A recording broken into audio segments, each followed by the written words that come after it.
യാത്ര രാജമാതാക്കളുടെയും അന്തപ്പുര സ്ത്രീകളുടെയും കൂട്ട നിലവിളി ഉയർന്നു. പക്ഷെ ലക്ഷ്മണൻ അതൊന്നും ഗവനിച്ചില്ല. നടന്നു. ആ യാത്രയിലും താൻ മറ്റാരെക്കാളും സ്നേഹിക്കുന്ന, ആദരിക്കുന്ന തന്റെ എല്ലാമെല്ലാമായ ജ്യേഷ്ഠന്റെ നാമം ലക്ഷ്മണന്റെ ചുണ്ടുകൾ ഉരുവിട്ടു. രാമനാമം.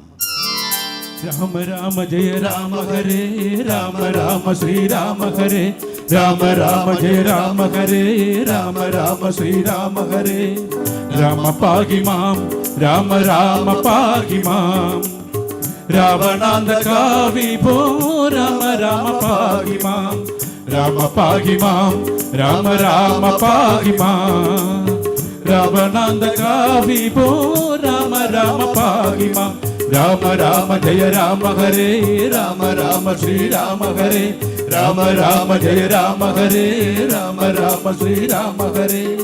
സകല പാപങ്ങളും തന്നിൽ ലയിപ്പിച്ച് പാഞ്ഞു പോകുന്ന സരയൂ നദി. ആ നദിയെ ലക്ഷ്യമാക്കിക്കൊണ്ടതാ ലക്ഷ്മണൻ നടന്നു പോകുന്നു. പിന്നാലെ ആർത്തലച്ചുകൊണ്ട് ജനാവലിയും. സരയുവിന്റെ ഓളങ്ങളിലേക്ക് ആദ്യ പദം വയ്ക്കുമ്പോഴേക്കും ജനാവലിയുടെ ആരവം ഉച്ചസ്ഥായിലെത്തി. പക്ഷെ എല്ലാ ആരവങ്ങൾക്കും മീതെ ഒരു സ്ത്രീയുടെ തേങ്ങൽ അവിടെ മുഴങ്ങി. നിൽക്കൂ, ഞാനും വരുന്നു, എന്നെ കൂടെ കൊണ്ടുപോ. ആര്യപുത്ര, ഇത് ഞാനാണ്, അങ്ങയുടെ ധർമ്മപത്നി ഊർമിള. വിവാഹം കഴിഞ്ഞ് അങ്ങനെ വേർപിരിഞ്ഞിരുന്നത് 1-2 വർഷമല്ല, നീണ്ട 14 സംവത്സരങ്ങൾ. അന്ന് കാട്ടിലേക്ക് പോയപ്പോൾ ഞാൻ എത്ര ആഗ്രഹിച്ചിരുന്നു എന്നറിയാമോ കൂടെ പോരാൻ. പക്ഷേ എന്നോടൊരു വാക്ക് പോലും യാത്ര പറയാതെ അങ്ങ് പോയില്ലേ. എന്നാൽ ഇന്ന് ഈ അവസാന യാത്രയിലെങ്കിലും ആര്യപുത്ര എന്നെ കൂടെ കൊണ്ടുപോ. പക്ഷെ ലക്ഷ്മണൻ അതൊന്നും ഗവനിച്ചില്ല. പിന്തിരിഞ്ഞു നോക്കാതെ ജലധിയുടെ ഓളങ്ങളെ വകഞ്ഞു മാറ്റിക്കൊണ്ട് അതാ മുമ്പോട്ട് പോകുന്നു. ഊർമിളയെ ഓടിച്ചെന്ന് ആ നദിയിലേക്ക് ഇറങ്ങി. ഭർത്താവിന്റെ പിന്നാലെ അവളതാ പാഞ്ഞു പോകുന്നു. പെട്ടെന്നൊരു കാറ്റടിച്ചു, അതിശക്തമായ കാറ്റ്. ഊർമിളയ്ക്കൊരു ചുവട് പോലും മുമ്പോട്ട് വയ്ക്കാൻ കഴിയാണ്ടായി. അവളെ ആരോ ബലമായി പിടിച്ചു നിർത്തിയതുപോലെ. അവളുടെ കാതിൽ ആരോ മന്ത്രിക്കുന്ന പോലെ അവൾക്ക് തോന്നി. കുഞ്ഞേ, ഇത് ഞാനാണ്, വായുപുത്രനായ ഹനുമാൻ. അനുഗമിക്കാൻ വിധിക്കപ്പെടാത്ത ഈ യാത്രയിൽ നിനക്ക് എങ്ങനെ ലക്ഷ്മണനെ പിന്തുടരാൻ കഴിയും? മടങ്ങിപ്പോകൂ കുഞ്ഞേ, മടങ്ങിപ്പോകൂ. ഇത് വിധിയാണ്, വിധി അലംഘനീയമാണ്. അഞ്ജനാപുത്ര, വിദുഷി എന്ന് എല്ലാവരും വിളിക്കുന്ന ഈ ഊർമിളയ്ക്ക് വിധിക്ക് കീഴടങ്ങാനും അറിയാം. പക്ഷേ ഊർമിളയ്ക്ക് മാത്രമായി എന്തിനാണ് ഇങ്ങനെ ഒരു ദുർവിധി?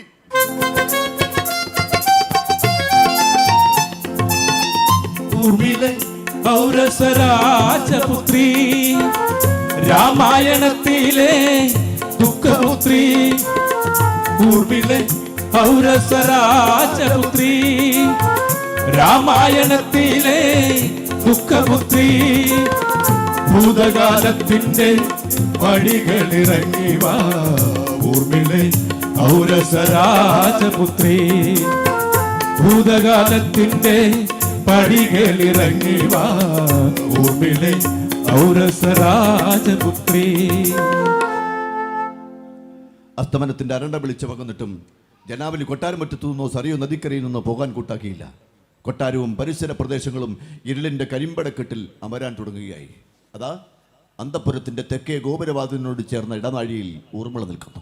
അങ്ങകലെ സരയുവിന്റെ കരകളിലേക്ക് കണ്ണും നട്ട് എന്തെല്ലാമോ സംഭ്രാന്തമായ കുറെ വികാരങ്ങൾ ആ മനസ്സിനെ മഥിക്കുന്നുണ്ടായിരുന്നു. കുഞ്ഞേ, ഊർമിളേ, ആരോ വിളിക്കുന്നു. തൊട്ടരികിൽ നിൽക്കുന്ന ജടാവൽക്കലധാരിയായ ഒരു മഹർഷീശ്വരൻ. ഒരു കൈയിൽ കമണ്ഡലവും മറുകൈയിൽ യോഗദണ്ഡവും. എവിടെയോ കണ്ടുമറന്ന മുഖം. അതേ കുഞ്ഞേ, വാൽമീകി തന്നെ. ഞാൻ ഇത്രയും നേരം നിന്നെ തന്നെ ശ്രദ്ധിച്ച് നിൽക്കുകയായിരുന്നു. എന്തിനെന്നല്ലേ, ഒരു വാക്കെങ്കിലും തന്നു നിന്നെ ഒന്ന് സമാശ്വസിപ്പിക്കാൻ. പക്ഷേ എനിക്കതിന് കഴിയുന്നില്ല കുഞ്ഞേ. ഞാൻ കണ്ട ദുഃഖത്തിൻ്റെ മുഖം സീതയുടേതായിരുന്നു. ലോകത്തിലെ മുഴുവൻ ദുഃഖത്തിൻ്റെയും പ്രതീകം എൻ്റെ സീതയാണെന്ന് ഞാൻ കരുതി. പക്ഷേ ഊർമിളെ, നിന്നെ വാൽമീകിയായ ഞാൻ മറന്നുപോയി കുഞ്ഞേ. അരുത് സ്വാമി, അരുത്. ഒരിക്കലും ആരോടും ഈ ഊർമിള പരാതി പറഞ്ഞിട്ടില്ല. അങ്ങയോടും എനിക്കൊരു പരിഭവമില്ല. അതെ കുഞ്ഞെ, അത് തന്നെയാണ് എന്നെ വേദനിപ്പിക്കുന്നത്. സർവം സഹയായ ഭൂമി ദേവിയെ പോലെ എൻ്റെ മുമ്പിൽ നിൽക്കുന്ന നിന്റെ ദുഃഖങ്ങൾ നെഞ്ചേറ്റാൻ ഇതിഹാസകാരനായ ഈ മഹാകവിക്ക് കഴിഞ്ഞില്ല. എങ്കിലും എനിക്ക് ഉറപ്പുണ്ട്, പാതിവൃത്യത്തിൻ്റെ ശക്തിയായി ഭാരതീയ സ്ത്രീത്വത്തിന്റെ പ്രതീകമായി കാലമുള്ളിടത്തോളം കാലം ജനമനസ്സുകളിൽ നീ ജ്വലിച്ചു നിൽക്കും. രാമായണം കഥ എഴുതുവാൻ ഞാൻ എൻ്റെ ഉടജാങ്കണത്തിൽ ചെന്നിരുന്നു. രാമായണം കഥ എഴുതുവാൻ ഞാൻ എൻ്റെ ഉടജാങ്കണത്തിൽ ചെന്നിരുന്നു. നീർമിഴികൾ കണ്ടു നീർമിഴികൾ ഊർമിളെ നീ തന്നെയായിരുന്നു. നീർമിഴികൾ കണ്ടു നീർമിഴികൾ ഊർമിളെ നീ തന്നെയായിരുന്നു. നിന്റെ ദുഃഖങ്ങളെ നെഞ്ചോടു ചേർത്തെങ്കിൽ സീതയില്ല, രാമനില്ല. രാമായണം കഥ എഴുതുവാൻ ഞാൻ എൻ്റെ ഉടജാങ്കണത്തിൽ ചെന്നിരുന്നു. രാമായണം കഥ എഴുതുവാൻ ഞാൻ എൻ്റെ ഉടജാങ്കണത്തിൽ ചെന്നിരുന്നു. നീർമിഴികൾ കണ്ടു നീർമിഴികൾ ഊർമിളെ നീ തന്നെയായിരുന്നു. നീർമിഴികൾ കണ്ടു നീർമിഴികൾ ഊർമിളെ നീ തന്നെയായിരുന്നു.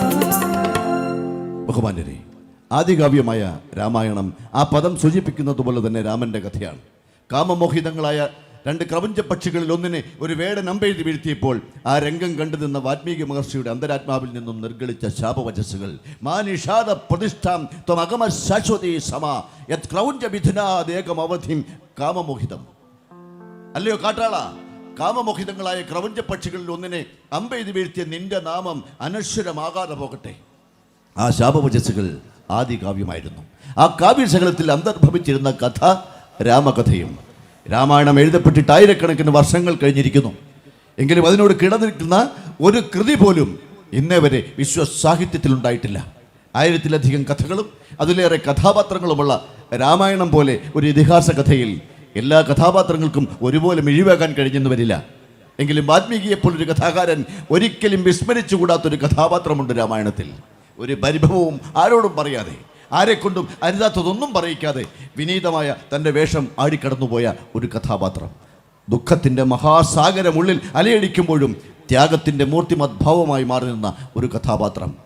ആ കഥാപാത്രത്തെ, ആ ക്ഷത്രിയ കന്യകയെ സഹദേ സംശം ഞങ്ങൾ അവതരിപ്പിക്കട്ടെ. ഊർമിള. അണിഞ്ഞൊരുങ്ങി നിൽക്കുന്ന വിദേഹരാജ്യം. ഋഷിതുല്യനായ ജനക മഹാരാജാവിന്റെ കൊട്ടാരം ഉത്സാഹ തിമിർപ്പിലാണ്.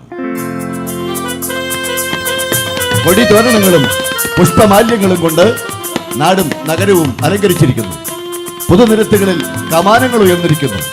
കുലവാഴകളും തെങ്ങിൻ പൂങ്കുലകളും കൊണ്ട് ഓരോ വീടിന്റെയും മുൻവശം കമനീയമാക്കിയിട്ടുണ്ട്. കുട്ടികൾ പൂക്കളമിടുന്നു. സ്ത്രീകൾ കോലമിട്ട് കളം വരച്ച് കനകവിളക്കുകൾ കൊളുത്തി യഥാസ്ഥാനങ്ങളിൽ വെക്കുന്നു. രാജ്യമെങ്ങും ആഹ്ലാദാരവങ്ങൾ ഉയർന്നു. തങ്ങളുടെ എല്ലാമെല്ലാമായ ജനക മഹാരാജാവിന്റെ പ്രിയപുത്രി സീതയുടെ ആട്ടപ്പിറന്നാൾ ആഘോഷം.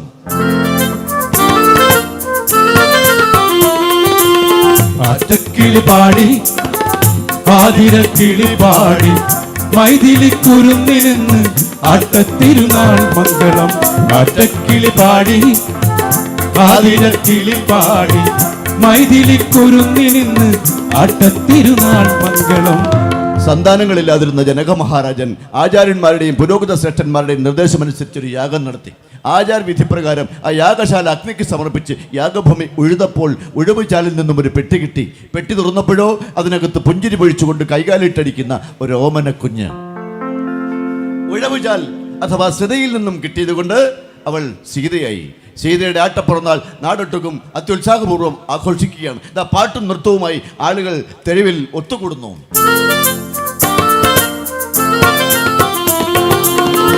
ആട്ടവും പാട്ടുമായി ആമോദമോടെ അന്നാളിലാളുകൾ ഒത്തുകൂടി. ആട്ടവും പാട്ടുമായി ആമോദമോടെ അന്നാളിലാളുകൾ ഒത്തുകൂടി. ഓമന മുത്തിനെ ഓമൽ കുരുന്നിനെ താരാട്ടു പാടുവാനൊത്തുകൂടി. ഓമന മുത്തിനെ ഓമൽ കുരുന്നിനെ താരാട്ടു പാടുവാനൊത്തുകൂടി. ആട്ടപ്പിറന്നാൾ എന്ന് പറഞ്ഞാൽ ആണ്ടിലൊരിക്കൽ വന്നു ചേരുന്ന പിറന്നാൾ എന്നാണ് അർത്ഥം. ആ പിറന്നാളിനാണ് കുഞ്ഞിനെ ആദ്യമായി തൊട്ടിൽ കിടത്തുന്നത്. നമ്മളും കുഞ്ഞുങ്ങളെ തൊട്ടിൽ കിടത്താറുണ്ട്. നമ്മൾ ഈ ഒരു വയസ്സ് വരെ ഒന്നും കാത്തിരിക്കാറില്ല. 28-ാം നാൾ അല്ലെങ്കിൽ നൂലുകെട്ടിന് നമ്മൾ കുഞ്ഞിനെ തൊട്ടിൽ കിടത്തും. നമ്മളെന്താ ചെയ്യുക? ഒരു പഴയ ബെഡ്ഷീറ്റോ പഴയ ലുങ്കിയോ ഒന്നിങ്ങ് എടുക്കും. എന്നിട്ട് രണ്ടറ്റത്തും കയറ് കെട്ടി അങ്ങ് തൂക്കും കഴുക്കൊലെ. വേണമെങ്കിൽ ഒരു പച്ചമടൽ കൊണ്ടൊന്ന് കൊറ വെട്ടി അതിനിടയിലോട്ട് അങ്ങ് തിരികെ കൊടുക്കും. അല്ലെങ്കിൽ പഴയ പട്ടി കഷ്ണം ഉണ്ടെങ്കിൽ അത് തുളച്ച് അതിനകത്തൂടെ കയറ് കയറ്റിയാണ് കെട്ടുന്നത്. എന്നിട്ട് കുഞ്ഞിനെ കൊണ്ട് ഭദ്രമായി കിടത്തും. മോനെ ഉറങ്ങിക്കോ. എവിടെ ഉറങ്ങാനാ? അവൻ ഉറങ്ങണമെങ്കിൽ പാട്ട് കേൾക്കണം. പണ്ടൊക്കെ നമ്മുടെ മുത്തശ്ശിമാർ പാടുമായിരുന്നു അതിമനോഹരമായ താരാട്ടുപാട്ടുകൾ. തിങ്കൾ കിടാവോ നല്ല കോമേല താമര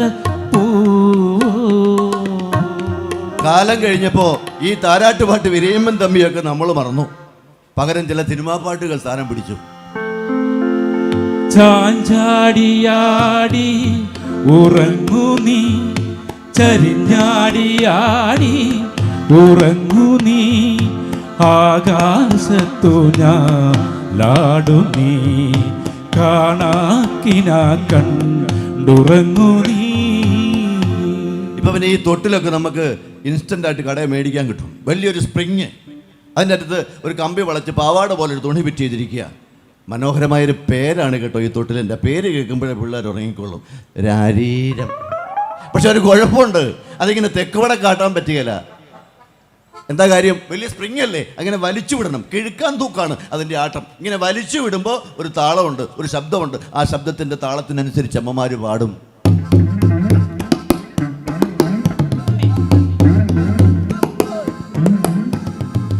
എൻ്റെ മേടെ ചെമ്മിക്ക് കമ്മൽ, എൻ്റെ ചെക്ക കൊണ്ടുപോയി, എൻ്റെ അച്ഛൻ്റെ ബ്രാൻഡി കുപ്പി, എൻ്റെ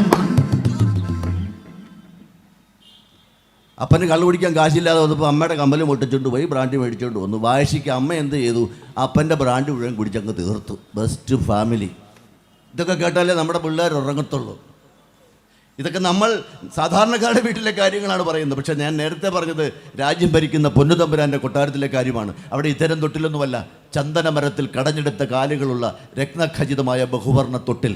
ആ തൊട്ടിലാണ് ആട്ടപ്പിറന്നാളിന് ആദ്യമായി കുഞ്ഞിനെ കിടത്തുന്നത്. അതുകൊണ്ട് തന്നെ അതൊരു ഉത്സവമാക്കി മാറ്റിയിരിക്കുന്നു ജനങ്ങൾ. ഇതാ പാട്ടും നൃത്തവുമായി ആളുകൾ തെരുവിൽ ഒത്തുകൂടുന്നു.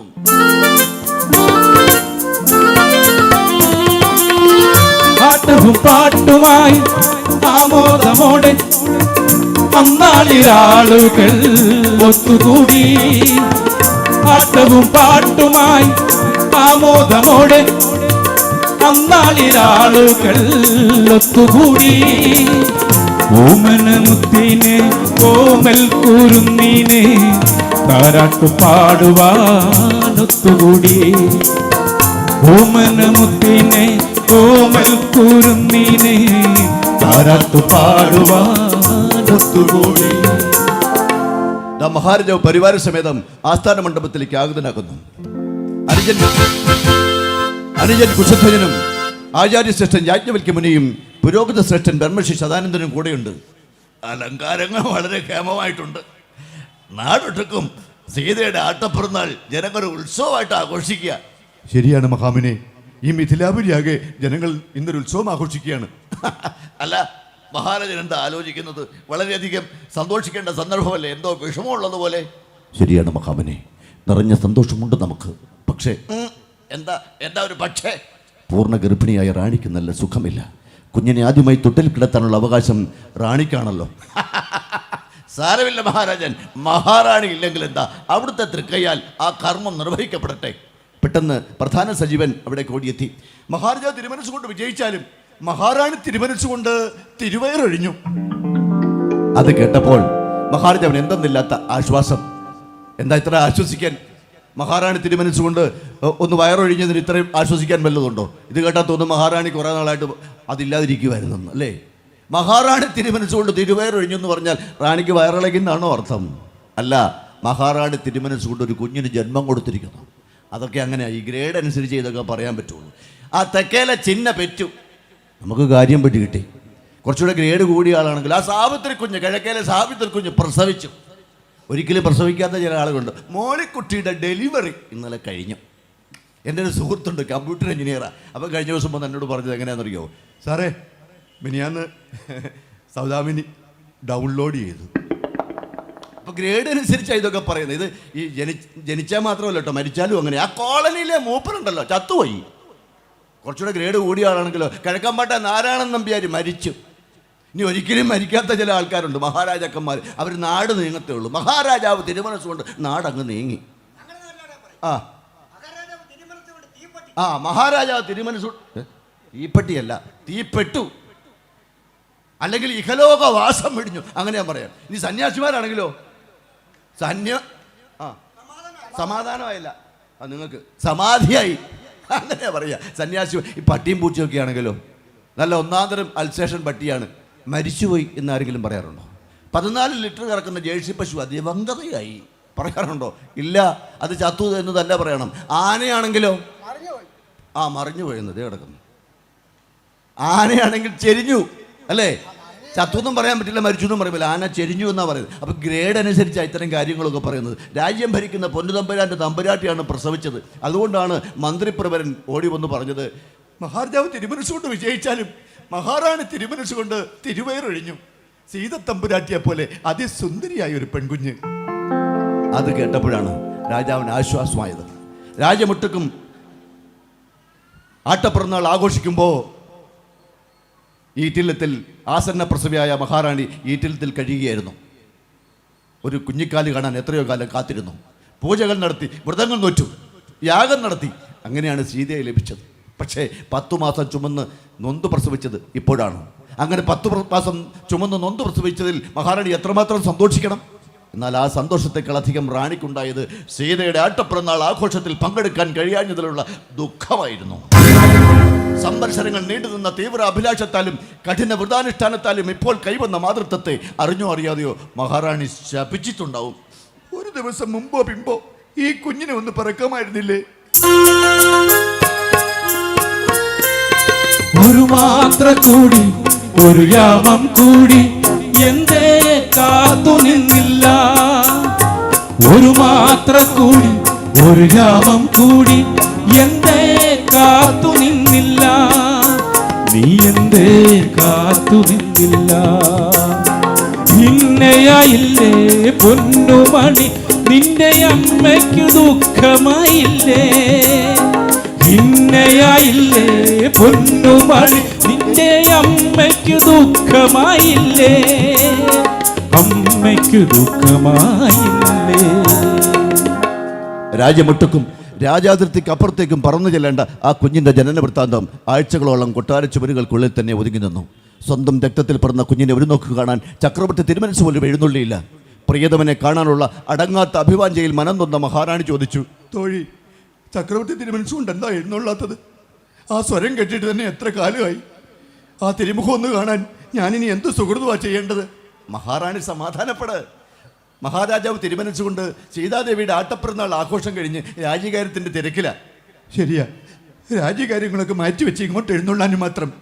ഇവിടെ പ്രത്യേകിച്ചൊന്നും സംഭവിച്ചിട്ടില്ലല്ലോ. ആതിഥേയനില്ലാത്ത വിരുന്ന് കഴിഞ്ഞ വീട്ടിലേക്ക് ക്ഷണിക്കാതെ വന്ന അതിഥിയെ പോലായിരുന്നു ആ കുഞ്ഞിൻ്റെ ജനനം. ആരും അറിയാതെ അവൾക്ക് നാമകരണം നടത്തി ഊർമിള. ആരും അറിയാതെ, ആരെയും അറിയിക്കാതെ അവളുടെ ആട്ടപ്പിറന്നാളും കടന്നുപോയി. അവളെ ആദ്യമായി തൊട്ടിൽ കിടത്തിയത് ആരെന്ന് ആർക്കും ഓർമ്മയില്ല. ഊർമിള ജനിച്ച് അധിക ദിവസം കഴിയുന്നതിന് മുമ്പ് തന്നെ മഹാരാജാവിൻ്റെ അനുജൻ കുശധ്വജനും സന്താന സൗഭാഗ്യമുണ്ടായി.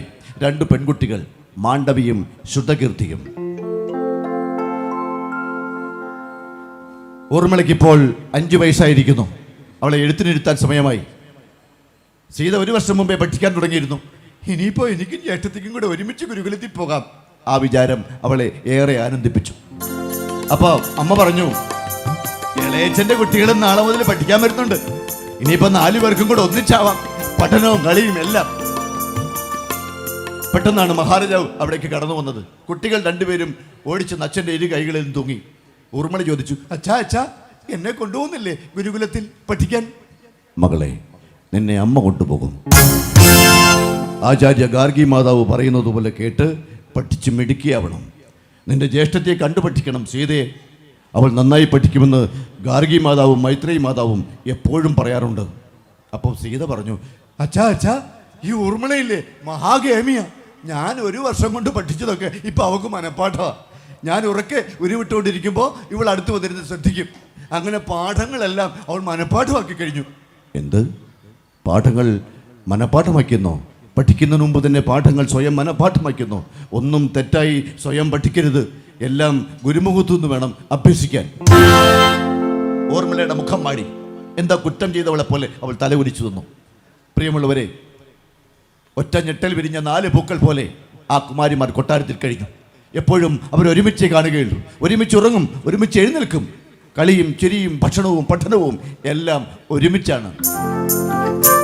അതാ അന്തപ്പുരത്തിനപ്പുറത്തെ പൂന്തോപ്പിൽ 4 ബാലികമാരും പൂമ്പാറ്റകളെ പോലെ പാറിക്കളിക്കുന്നു. അവർ പന്ത് തട്ടി കളിക്കുകയാണ്. ചേച്ചി, ദാ പിടിച്ചോ.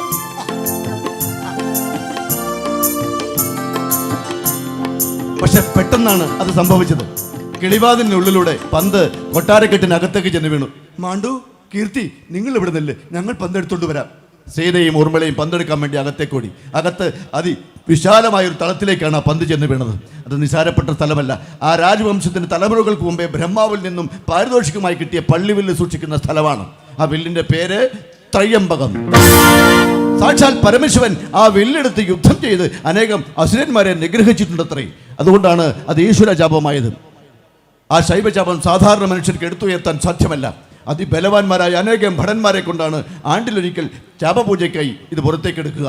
ആ വിശാലമായ ആ തളത്തിൻ്റെ ഒരു ഭാഗത്ത് ഒരു ചന്ദന മരപ്പെട്ടിയിൽ ആ പള്ളിവില്ല് സൂക്ഷിക്കുന്നു. സ്വർണവും വെള്ളിയും കൊണ്ട് ആ പെട്ടിയുടെ മിക്ക ഭാഗങ്ങളും പൊതിഞ്ഞിരിക്കുന്നു. വിചിത്രങ്ങളായ ചിത്രപ്പണികൾ കൊണ്ട് പെട്ടി കമനീയമാക്കിയിട്ടുണ്ട്.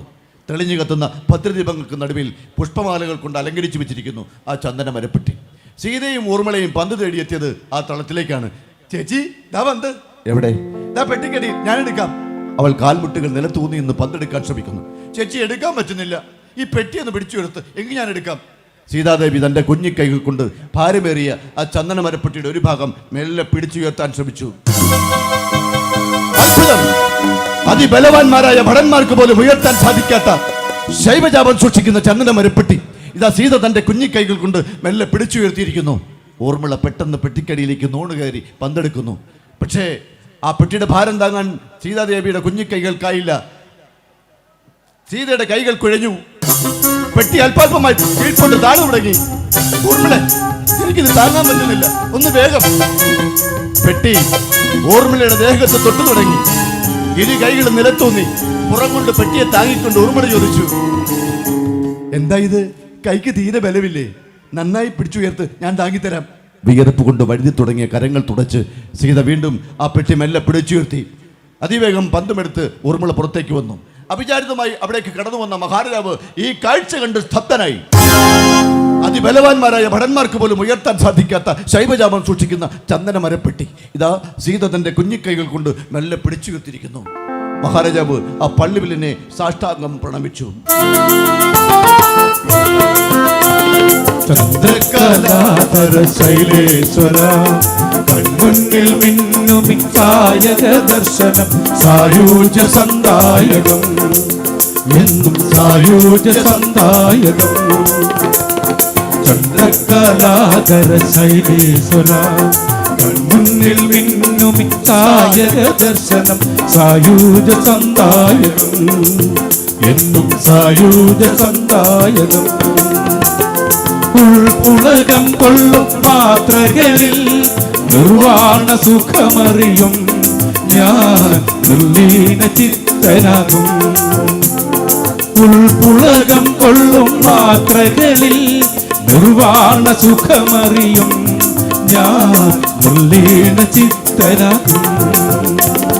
ചന്ദ്രകലാധര ശൈലേശ്വര കൺമുന്നിൽ മിന്നുമിക്കായക ദർശനം സായൂജ സന്ദായകം എന്നും സായൂജ സന്ദായകം. പന്തുമെടുത്ത് കുട്ടികൾ പുറത്തേക്ക് ഓടി. മഹാരാജൻ, അങ്ങെന്താ ആലോചിക്കുന്നത്? അവിടേക്ക് കടന്നു വന്ന മഹാറാണി ചോദിച്ചു. ഓ, കുഞ്ഞുങ്ങൾ ഇവിടെ കയറി വന്ന് വല്ല വികൃതിയും കാണിച്ചിട്ടുണ്ടാവും അല്ലേ? ഈ പള്ളിവില്ലിന്റെ മഹത്വമൊന്നും നമ്മുടെ കുഞ്ഞുങ്ങൾക്ക് അറിയില്ലല്ലോ. മഹാറാണി, സീതയുടെ മഹത്വം നമുക്കാണ് അറിഞ്ഞുകൂടാത്തത്. അങ്ങെന്താ അങ്ങനെ പറഞ്ഞത്? മഹാറാണി, ഈ ശൈവജാപം എടുത്തുയർത്താൻ ആർക്കാണ് കഴിയുക? എന്താ അങ്ങനെ ചോദിക്കാൻ? ബലവാന്മാരായ ഭടന്മാരെ കൊണ്ടല്ലേ ആണ്ടിലൊരിക്കൽ ഇത് പുറത്തേക്ക് എടുക്കുക? അതെ, അതിബലവാന്മാരായ ഭടന്മാർക്ക് പോലും ഉയർത്താൻ സാധിക്കാത്ത ശൈവജാമം സൂക്ഷിക്കുന്ന ഈ ചന്ദന മരപ്പെട്ടി കേൾക്കണോ? ഞാൻ ഇവിടെ വന്നപ്പോൾ കണ്ട കാഴ്ച, പെട്ടിക്കഴിയിൽ പെട്ടുപോയ പന്തെടുക്കാൻ വേണ്ടി സീതാദേവി തന്റെ കുഞ്ഞി കൈകൾ കൊണ്ട് ഭാരമേറിയ ഈ ചന്ദന മരപ്പെട്ടി മെല്ലെ പിടിച്ചു നിർത്തി. മഹാറാണി, നാം ഒന്ന് തീരുമാനിച്ചു കഴിഞ്ഞു. എന്താണ് മഹാരാജൻ? മഹാറാണി, സീതയുടെ വിവാഹത്തിന് ഒരു വീരപരീക്ഷ നടത്താൻ നാം നിശ്ചയിച്ചു. വീരപരീക്ഷയോ? അതെ, ഈ ശൈവജാപം എടുത്തുയർത്തി ഞാൻ ബന്ധിക്കുന്നവർക്ക് സീതയെ നാം വിവാഹം ചെയ്തു കൊടുക്കും. പ്രിയമുള്ളവരെ, സംവത്സര പക്ഷികൾ ചിറകു വിടർത്തി പലതവണ പറന്നുപോയി.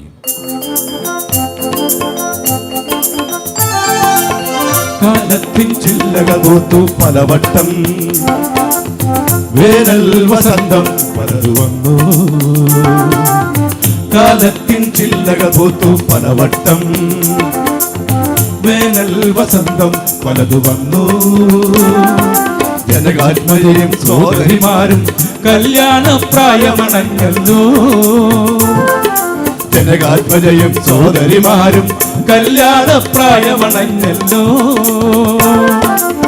കാലത്തിൻ ചില്ലകൾ പൂത്തു പലവട്ടം, വേനൽ വസന്തം പലതു വന്നു. ഇതിനിടയിൽ സീതയുടെ സൗന്ദര്യം കേട്ടറിഞ്ഞ പല രാജാക്കന്മാരും വിവാഹാഭ്യർത്ഥനകൾ നടത്തി. പക്ഷെ മഹാരാജാവിന്റെ തീരുമാനം മറ്റൊന്നായിരുന്നു. സീതാപരിണയം ഒരു സ്വയംവരമാകട്ടെ. സ്വയംവരത്തിന് മുഹൂർത്തം നിശ്ചയിച്ച മുഹൂർത്തവും സ്വയംവര വൃത്താന്തവും നാടൊട്ടുക്കും വിളംബരം ചെയ്തറിയിച്ചു. അന്യനാടുകളിലേക്ക് സന്ദേശവാഹകർ പാഞ്ഞു. മിഥിലയുടെ ചരിത്രത്തിലെ ഏറ്റവും വലിയ ഒരാഘോഷത്തിന് രംഗവേദികൾ ഉണർന്നു. സംഗീതജ്ഞരും നർത്തകരും കലാകായിക നിപുണരും സംഘമായി എത്തി തുടങ്ങി. പരിചാരകരും പാചകക്കാരും എന്നു വേണ്ട ബന്ധുക്കളും സുഹൃത്തുക്കളും എല്ലാവരും ചേർന്ന് ചടങ്ങുകൾ തുടങ്ങും മുമ്പ് തന്നെ മിഥിലയെ ഒരു മഹോത്സവ നഗരിയാക്കി മാറ്റി. ഓരോ വിഭാഗത്തിനും പ്രത്യേകം പാർപ്പിട സൗകര്യങ്ങൾ, അതിഥികളായി എത്തുന്ന രാജാക്കന്മാർക്ക് വേണ്ടി അതിഥി മന്ദിരങ്ങൾ എല്ലാം നിർമ്മിക്കപ്പെട്ടു. ഊർമിളയ്ക്കാണെങ്കിൽ തിരക്ക്. ജ്യേഷ്ഠത്തിയുടെ ഉടയാടെ ഒരുക്കലും ആഭരണം തിരഞ്ഞെടുക്കലും എല്ലാം അവളുടെ ജോലിയായി. സ്വയംവരത്തിന് ഇനിയും 4 നാൾ ബാക്കിയുണ്ട്. അതാ പെരുമ്പറനാദവും കുഴൽ വിളിയും ഉയരുന്നു. ആദ്യത്തെ അതിഥിയുടെ വരവാണ്. ഓരോ ദിവസവും പ്രഭാതം മുതൽ പ്രദോഷം വരെ ഇങ്ങനെ ഓരോരോ രാജാക്കന്മാർ അതിഥികളായി വന്നെത്തിക്കൊണ്ടിരുന്നു. സ്വയംവര തലേന്ന് രാത്രി, അർദ്ധരാത്രി സമയം, കൊട്ടാരം നിദ്രയെ പുൽകിക്കഴിഞ്ഞു. പൊടുന്നനെ ദിഗന്ധം നടക്കുന്ന ഒരു ഞാണൊലി മിഥിലാപുരിയാകെ ഞെട്ടിയുണർന്നു. എന്താണ് സംഭവിച്ചതെന്ന് ഊർമിളയ്ക്ക് ബോധ്യമായില്ല. ഒരു പരിചാരിക ഓടിക്കതെത്തി. എന്താ അവിടെ ശബ്ദം കേട്ടത്? കുമാരി, ആരും പ്രതീക്ഷിക്കാത്ത ഒരു അതിഥിയുടെ വരവാ. അതിഥിയോ? ഈ അസമയത്തും അതിഥിയോ? എല്ലാവരും നിദ്രയെ പുളുകുന്ന ഈ അർദ്ധരാത്രിയിൽ അഭിജിത്തമില്ലാതെ കടന്നു വന്ന് ഞാണലി തീർത്ത ആ അതിഥി ആര്? കുമാരി, അത് മറ്റാരുമല്ല, ലങ്കാധിപനായ രാവണൻ. ഊർമിള നടുങ്ങി. വന്നെത്തിയത് കേവലം ഒരു രാജാവല്ല, ലങ്കാധിപനായ രാവണൻ. രാവണന്റെ ആഗമനം എല്ലാവരുടെയും സ്വസ്ഥത നഷ്ടപ്പെടുത്തി. മഹാരാജാവ് തീർത്തും അസ്വസ്ഥനായിരുന്നു. എങ്കിലും അദ്ദേഹം അത് പുറത്തു കാണിച്ചില്ല. മഹാരാജാവ് സീതാദേവിയുടെ അന്തഃപുരത്തിലെത്തി അവളെ ആശ്വസിപ്പിച്ചു. മകളെ, വിഷമിക്കാതിരിക്കുക. രാവണന് ശൈവജാപം ഉയർത്താനാകുമെന്ന് എൻ്റെ മകള് കരുതണ്ട. അച്ഛാ, എന്നെ ആശ്വസിപ്പിക്കാൻ വേണ്ടി അച്ഛൻ വെറുതെ പറയണ്ട. കൈലാസപർവ്വതമെടുത്ത് അമ്മാനമാടിയ രാവണന് ഈ ശൈവജാപവും ഉയർത്താനാകുമച്ഛാ. സീത പട്ടുമത്തയിൽ വീട് വെങ്ങിപ്പൊട്ടിക്കരഞ്ഞു. ഊർമിളയ്ക്കും ദുഃഖം സഹിക്കാനായില്ല. അവൾ ആലോചിച്ചു. സ്വയംവരമാണ് പോലും സ്വയംവരം. സ്വയംവരത്തിൽ പങ്കെടുക്കുന്നവരിൽ ഇഷ്ടപ്പെട്ട പുരുഷനെ തിരഞ്ഞെടുക്കാനുള്ള സ്വാതന്ത്ര്യം കന്യകയ്ക്കുണ്ട്. ഈ സീതാദേവിക്ക് അതിനുള്ള സ്വാതന്ത്ര്യമുണ്ടോ? വീരപരീക്ഷ ജയിക്കുന്നത് ആരായാലും അയാളുടെ കഴുത്തിൽ വർണ്ണമാല്യം ചാർത്തിയല്ലേ മതിയാവൂ. പാടില്ല. രാവണൻ സ്വയംവരത്തിൽ പങ്കെടുക്കാൻ പാടില്ല. അതിനെന്താണ് മാർഗം? അവൾ ആലോചിച്ചു. അവൾ അച്ഛനെ സമീപിച്ചു. അച്ഛാ, രാവണൻ സ്വയംവരത്തിൽ പങ്കെടുക്കരുത്. അതിനൊറ്റ മാർഗമേ ഉള്ളൂ. എന്താണ് മാർഗം? പറയൂ മകളെ. അച്ഛാ, ദശാനനൻ എന്ന പേര് അന്വർത്ഥമാക്കുന്ന നിലയിലാണ് രാവണന്റെ പ്രകൃതം. അഷ്ടരാഗങ്ങളും തജ്ജന്യമായ ഭയവും കൂടിച്ചേർന്ന ദശഭാവങ്ങളുടെ ഉടമയാണ് രാവണൻ. ആ ഭാവസമ്പന്നതയാണ് ദശഗ്രീവിന്റെ പരാജയം. നമുക്കൊന്നും മനസ്സിലാക്കുന്നില്ല കുഞ്ഞെ, ഒന്ന് തെളിച്ചു പറഞ്ഞാലും. അച്ഛാ, രാവണന്റെ മനസ്സൊന്നിലും ഉറച്ചു നിൽക്കുകയില്ല. വിനാഴിക തോറും അത് മാറിക്കൊണ്ടിരിക്കും. അഥവാ ഏതെങ്കിലും ഒരു വിഷയത്തിൽ മനസ്സ് കേന്ദ്രീകരിക്കപ്പെട്ടാൽ വിജയിച്ചല്ലാതെ പിന്മാറുകയില്ല. അതുകൊണ്ട് നാം എന്ത് വേണമെന്നാ കുമാരി പറയുന്നത്? രാവണന്റെ മനസ്സിനെ എങ്ങനെയും ചഞ്ചലപ്പെടുത്തുക. സീതാ സ്വയംവരം എന്ന അഭിവാഞ്ച മനസ്സിൽ ഉറയ്ക്കാൻ ഇടയാക്കരുത്. കൊള്ളാം, നിന്റെ ബുദ്ധിവൈഭവം നാം അംഗീകരിക്കുന്നു മകളെ. ഒരു വിദുഷിക്ക് മാത്രമേ ഇങ്ങനെയൊക്കെ ചിന്തിക്കാൻ കഴിയൂ. ആരെവിടെ? അടിയൻ. കലാവേദികൾ ഉണരട്ടെ, പാട്ടും നൃത്തവും തുടങ്ങട്ടെ. പാണിഗ്രഹണാനന്തരം ഉയർത്തേണ്ടിയിരുന്ന തിരശീലകൾ ഉയർന്നു. ഒരു വേദിയിൽ നൃത്തം ആരംഭിച്ചു. ചടിലമായ പദവിന്യാസങ്ങളാൽ നർത്തകിമാർ വശ്യമോഹനമായി ഇളകിയാടുന്നു.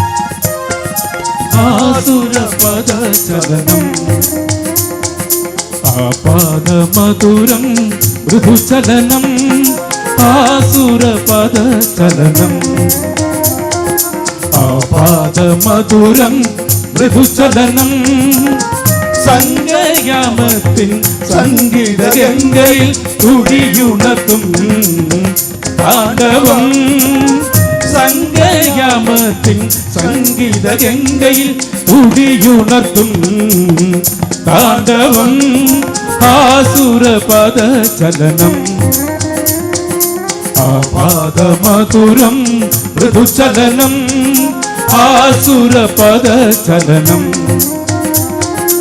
ആപാദമധുരം മൃദുചലനം, മൃദുചലനം, മൃദുചലനം. അപ്പുറത്ത് മറ്റൊരു വേദിയിൽ വേറൊരിടത്ത് കോമാളി വേഷക്കാർ അരങ്ങ് തകർക്കുന്നു.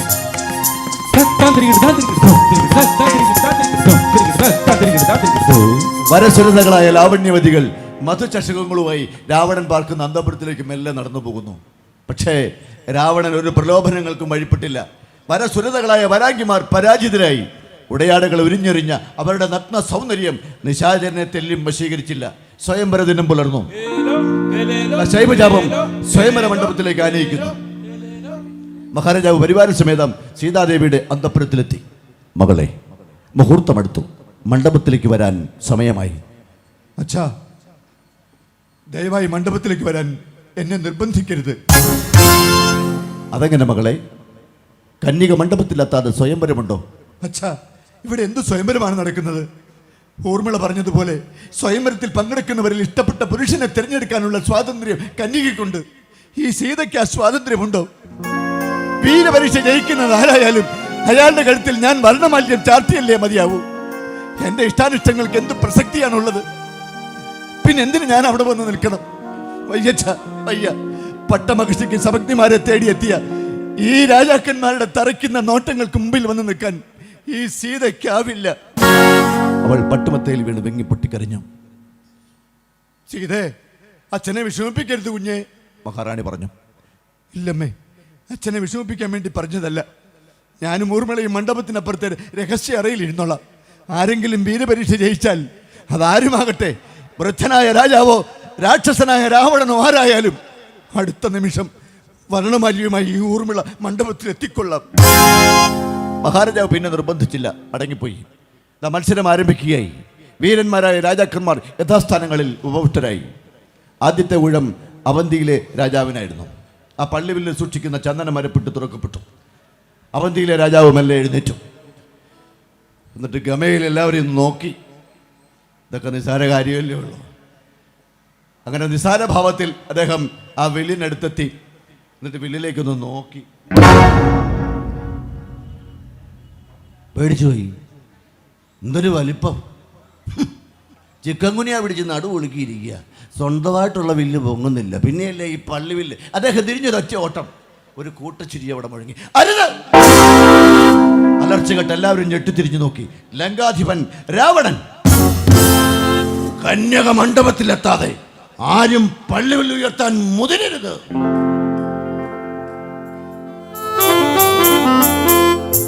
രാവണൻ ദശമുഖ രാവണൻ അഗ്നിയായി കത്തി ജ്വലിച്ചു നിന്നു.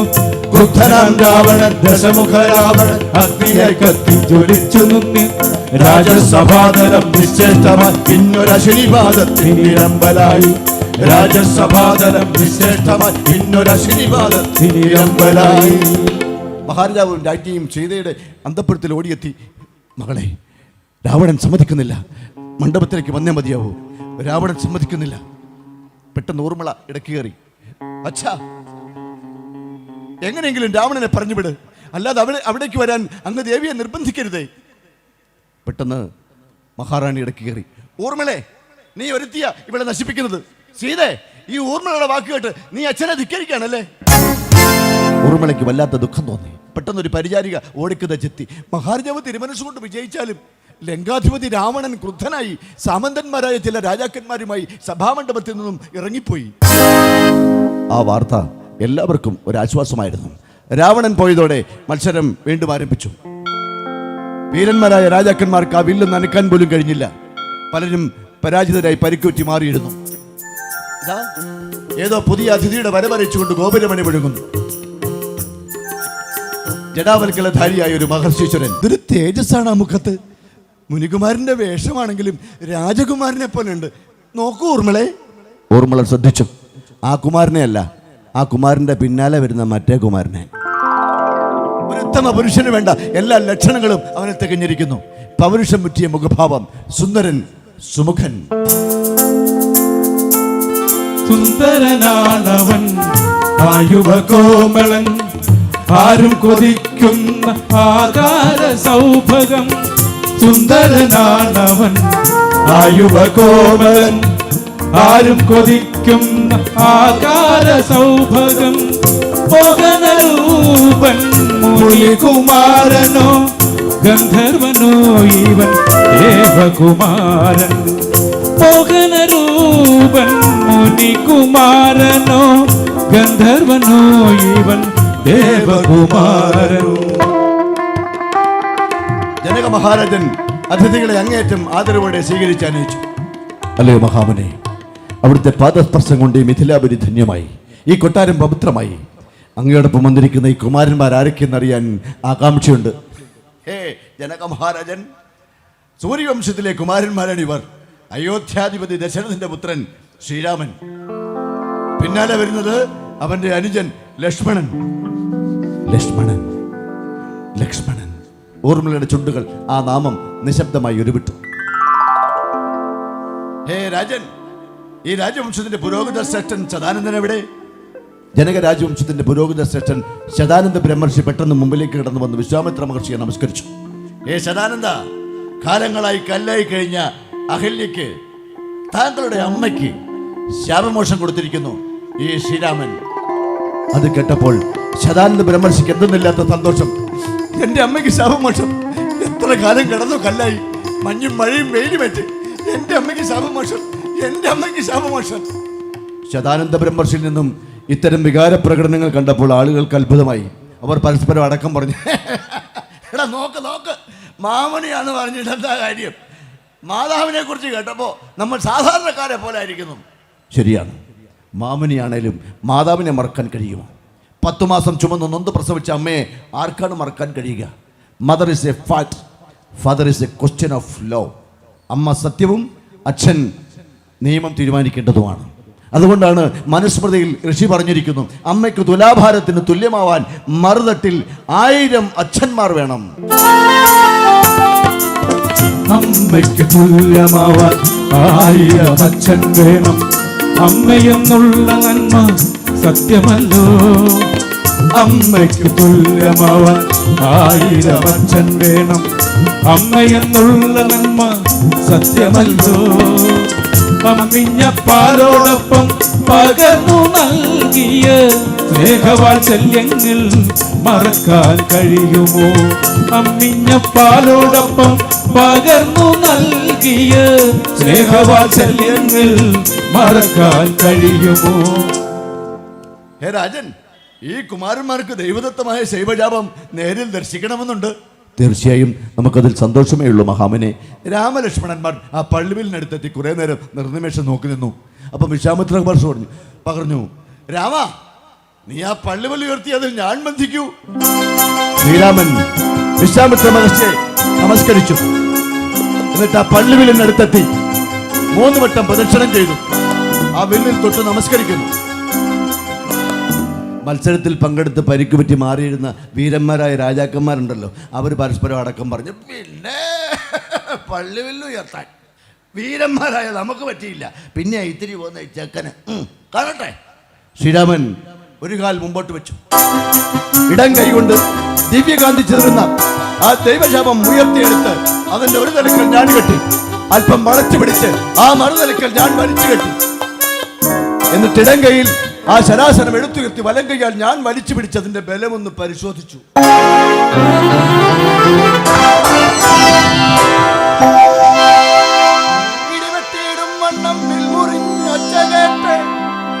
നടുങ്ങി രാജാക്കന്മാരുരകങ്ങളെ പോലെ. രാമന്റെ ഭുജബലം താങ്ങാൻ കെൽപ്പില്ലാതെ ആ പള്ളിവില്ല് രണ്ടായി മുറിഞ്ഞു പോയിരിക്കുന്നു. സർവാഭരണ വിഭൂഷിതയായ സീതയെ സഹോദരി ഊർമിള തോഴിമാരോടൊപ്പം സഭാമണ്ഡപത്തിലേക്ക് ആനയിക്കുന്നു. കൊട്ടും കുരുവയും ആർപ്പുവിളികളും ഉയർന്നു.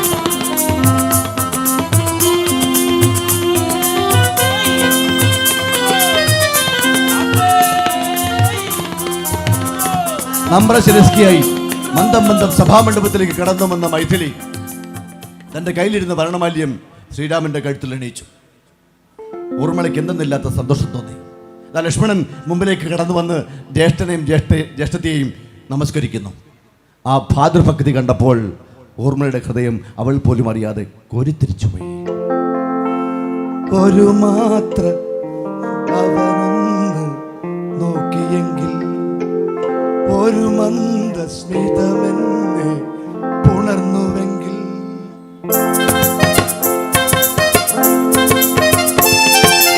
ഒരു മാത്രം അവനെന്നെ നോക്കിയെങ്കിൽ ഒരു മന്ദസ്മിതമെന്നെ ഉണർന്നുവെങ്കിൽ. അറിയാത്തൊരാഭാവമേറെ ധന്യം അകതാരിൽ അറിയാനോ അഭിനിവേശം. അറിയാത്തൊരാഭാവമേറെ ധന്യം അകതാരിൽ അറിയാനോ അഭിനിവേശം. മഹാരാജൻ ദശരഥരാജനെ ഉടൻ വിവരം അറിയിക്കുക. ദൂതന്മാർ അതിവേഗം പോകട്ടെ.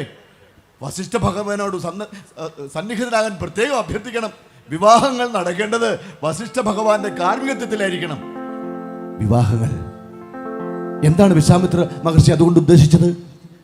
വിവാഹങ്ങൾ ഇവിടെ ഒരു വിവാഹമല്ലേ നടക്കേണ്ടതുള്ളൂ, പിന്നെ എന്താണ് മഹർഷി വിവാഹങ്ങൾ എന്നതുകൊണ്ട് ഉദ്ദേശിച്ചത്? ഉദ്ദേശം എന്തായാലും ശരി, 3 ദിവസം കഴിഞ്ഞില്ല. ഇതാ രാജപാതയിലൂടെ ഒന്നിനു പുറകെ ഒന്നായി ഒട്ടേറെ രഥങ്ങൾ അതിവേഗം പടിവരുന്നു. ആ രഥങ്ങൾ ജനകരാജർഷിയുടെ കൊട്ടാരവാതിക്കൽ എത്തി നിന്നു. ദശരഥനും പരിവാരങ്ങളും എഴുന്നള്ളിയിരിക്കുകയാണ്. ജനകരാജർഷിയും സജീവനും ചേർന്ന് ദശരഥനെയും പരിവാരങ്ങളെയും യഥാവിധി സ്വീകരിച്ച് അകത്തേക്ക് നയിച്ചു. രാജകീയ വരവേൽപ്പിന്റെ മംഗളധ്വനി ഉയർന്നു.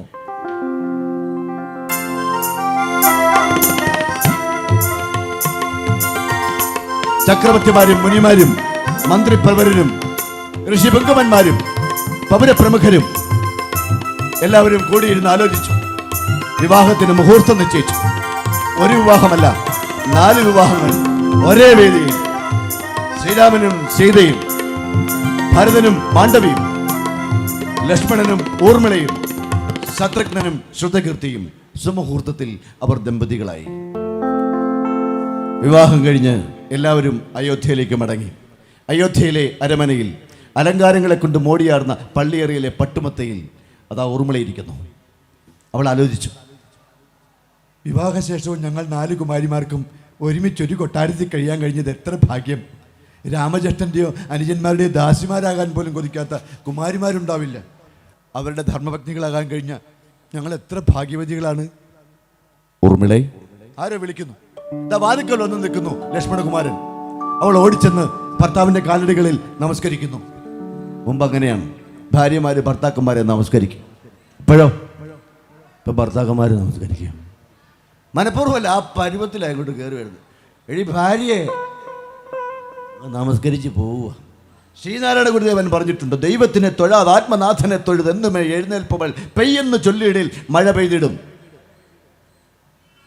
ദൈവത്തിനെ തൊഴുതില്ലെങ്കിലും കുഴപ്പമില്ല, ആത്മനാഥനായ ഭർത്താവിനെ തൊഴുത് എഴുന്നേൽക്കുന്നവൾ പെയ്യാൻ പറഞ്ഞാൽ മഴ പെയ്യും. ഇവിടെ തൃപ്പാദങ്ങൾ വളരെ ശ്രദ്ധാപൂർവം ഭർത്താവ് എന്ന വാക്ക് ഉപയോഗിച്ചിട്ടില്ല. അദ്ദേഹം പറഞ്ഞത് ആത്മനാഥൻ. അവനിവനെന്നറിയുന്നതൊക്കെ ഓർത്താൽ അവനിൽ ആദിമമായൊരു ആത്മരൂപം. ആത്മനാഥനാണ് ഭർത്താവെങ്കിൽ ഭാര്യമാർക്ക് തൊഴാം. ഷാപ്പുനാഥനാണെങ്കിലോ തൊഴി മേടിച്ചിട്ടുണ്ട്. കഴുത്തിൽ താലി ചാർത്തിയ ഭർത്താവ്. എന്താ താലി? അത് ഹൃദയത്തിൻ്റെ സിമ്പലാണ്. ഹൃദയത്തോട് ചേരണം, അത് ഹൃദയത്തിൽ കിടക്കണം. ഇപ്പം എവിടെയാണ് കിടക്കുന്നത്? താലിമാലയല്ലേ, ഒരു 5 പവനെങ്കിലും ഇല്ലെങ്കിൽ പിന്നെ എന്തോന്നു മാല. തൂക്കം കൂടിയപ്പം മാലയ്ക്ക് നീളം വെച്ചു. ഇപ്പം ഭർത്താവിൻ്റെ ഹൃദയം പല ഭാര്യമാരുടെയും മാറ്റല. ചിലർ നോക്കുന്നുണ്ട് ഇവിടെ ഇരുന്ന് എവിടെയാണ്. പണ്ട് ഭർത്താക്കന്മാരെ ഭാര്യമാർ വിളിച്ചോണ്ടിരുന്നത് എങ്ങനെയാ? തേ ഇങ്ങോട്ടൊന്ന് നോക്കി. എന്താ തേ? നമസ്തേ കേട്ടിട്ടില്ലേ? രണ്ടുപേര് പരസ്പരം കണ്ടുമുട്ടുമ്പോൾ അഭിവാദ്യം ചെയ്യും. നമസ്തേ, ഞാൻ അങ്ങയെ നമസ്കരിക്കും. തേ എന്ന് പറഞ്ഞാൽ അങ്ങയെ എന്നാണ് അർത്ഥം. ഇപ്പം നമ്മളതൊക്കെ മറന്നു. നമ്മളിപ്പോൾ ഹലോ, ഗുഡ് മോർണിംഗ്. ലോകരാഷ്ട്ര തലവന്മാർ പോലും പരസ്പരം കണ്ടുമുട്ടിയ പിടിച്ചിട്ട് കുലുക്കാം, വേണ്ടാത്തതൊക്കെ കുലുക്കും അല്ലേ? പക്ഷേ പരസ്പരം അഭിവാദനം അർപ്പിക്കപ്പെടുന്ന ആളിൻ്റെ മനോവ്യാപാരം അറിയാതെയുള്ള ഇത്തരം അഭിവാദന പ്രക്രിയ കൊണ്ട് എന്താണ് ഫലം? ഞാൻ എൻ്റെ വലിയച്ഛൻ അത്യാസന്ന നിലയിൽ മെഡിക്കൽ കോളേജിൽ കിടക്കുന്നു എന്ന് അറിഞ്ഞുകൊണ്ട് വീടിൻ്റെ ഗേറ്റ് കിടന്ന് അടുത്ത വണ്ടി പിടിക്കാൻ വേണ്ടി ഇറങ്ങി ചെല്ലുമ്പോൾ എതിരെ വരുന്ന സുഹൃത്ത് പറയും, സാറേ ഗുഡ് മോർണിംഗ്. ഇവിടെ എൻ്റെ വലിയച്ഛൻ ചാകാൻ കിടക്കുന്നു, നീ എനിക്ക് ഗുഡ് മോർണിംഗ് പറയുന്നു. പക്ഷേ ആർക്കും എപ്പോഴും എവിടെയും പറയാം. പകലെന്നോ രാത്രിയെന്നോ ഉച്ചയെന്നോ വ്യത്യാസമില്ല. കുഞ്ഞുങ്ങൾക്ക് മുതിർന്നവരോട് പറയാം, മുതിർന്നവർക്ക് കുഞ്ഞുങ്ങളോട് പറയാം, സ്ത്രീകൾക്ക് പുരുഷന്മാരോട് പറയാം, പുരുഷന്മാർക്ക് സ്ത്രീകളോട് പറയാം നമസ്തേ. പക്ഷെ നമ്മൾ പറയുകയില്ല. നമ്മളൊരു ടെലിഫോൺ എടുത്താൽ ഹലോ, എന്തായി ഹലോ? ടെലിഫോൺ കണ്ടുപിടിച്ച ഗ്രഹാംബെല്ലിൻ്റെ കാമുകിയുടെ പേരാ. അവർ കുഴിയിൽ പോയിട്ട് കാലം എത്രയായി? ഇപ്പോഴും 90 വയസ്സുള്ള മൂപ്പീൽസും ഫോൺ എടുത്താൽ വിളിക്കുന്ന ഹലോ ഗ്രഹാംബെല്ലിൻ്റെ കാമുകിയെ. എവിടെ കേൾക്കാനാ? പതിവ്രതകളായ ഭാര്യമാർ ഭർത്താവിൻ്റെ കാലടികളിൽ നമസ്കരിച്ചിരുന്ന ഒരു കാലമുണ്ടായിരുന്നു. വെൺപട്ടുമത്തയിൽ ചെന്ന് ലക്ഷ്മണൻ ഇരുന്നു. ഊർമിളേ വരൂ, ഇവിടെ വന്നിരിക്കൂ.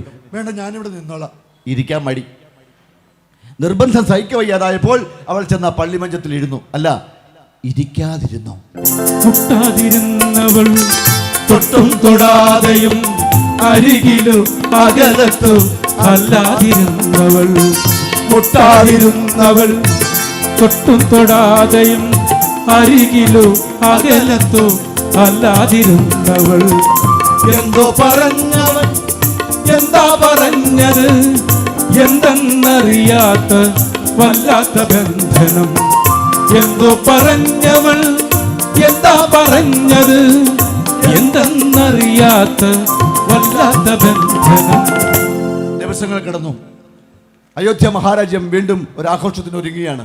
ശ്രീരാമനെ യുവരാജാവായി അഭിഷേകം ചെയ്യാൻ പോകുന്നു. വാർത്തയറിഞ്ഞ് അയോധ്യ നിവാസികളെല്ലാം സന്തോഷിച്ചു. അവർ വീഥികൾ തോറും തോരണങ്ങൾ തൂക്കി അലങ്കരിച്ചിരിക്കുന്നു. ദുരഭിലങ്ങളായ വർണ്ണകുസുമങ്ങളാൽ നിറമാല ചാർത്തിയ രാജപഥ പാർശ്വങ്ങൾ ഗാനതാളം ഉതിർത്തുകൊണ്ട് വരിവരിയായി നടന്നു നിൽക്കുന്ന ഗായക സംഘങ്ങൾ. കൊടിയടി കാവടി താളം നൃത്തപതംഗം ചിറകടി ചാർത്തു വിളിച്ചു മനോഹരെല്ലാം.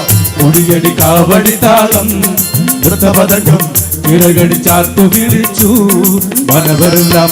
നെറ്റിമേൽ പട്ടം കെട്ടി വിടാനിച്ച കൊമ്പന്മാർ കെട്ടിയൊരുക്കിയ നഗരതലക്കിലെ പന്തലിനുള്ളിൽ. നെറ്റിമേൽ പട്ടം കെട്ടി വിടാനിച്ച കൊമ്പന്മാർ കെട്ടിയൊരുക്കിയ നഗരതലക്കിലെ പന്തലിനുള്ളിൽ.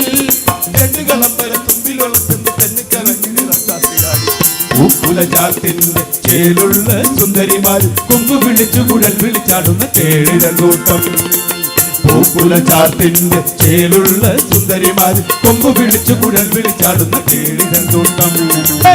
കുടിയടി കാവടി താളം നൃത്തപതംഗം ചിറകടി ചാർത്തു വിളിച്ചു മനവരെല്ലാം.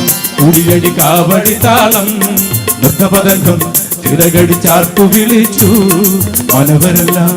പക്ഷേ ഈ ആഹ്ലാദവും സന്തോഷവും അധിക ദിവസം നീണ്ടു നിന്നില്ല. തെളിഞ്ഞ ആകാശത്തിലേക്ക് ഒരു കാർമേഘം ഉരുണ്ടുകൂടിയത് വളരെ പെട്ടെന്നായിരുന്നു.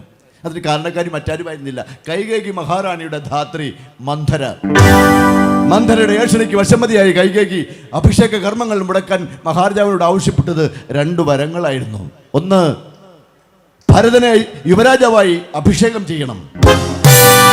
2, ശ്രീരാമൻ ജടാവൽക്കലധാരിയായി 14 കൊല്ലം വനവാസത്തിന് പോകണം. സീതാസമേതം വനവാസത്തിന് പോകുന്ന രാമനെ ലക്ഷ്മണൻ അനുധാവനം ചെയ്യും.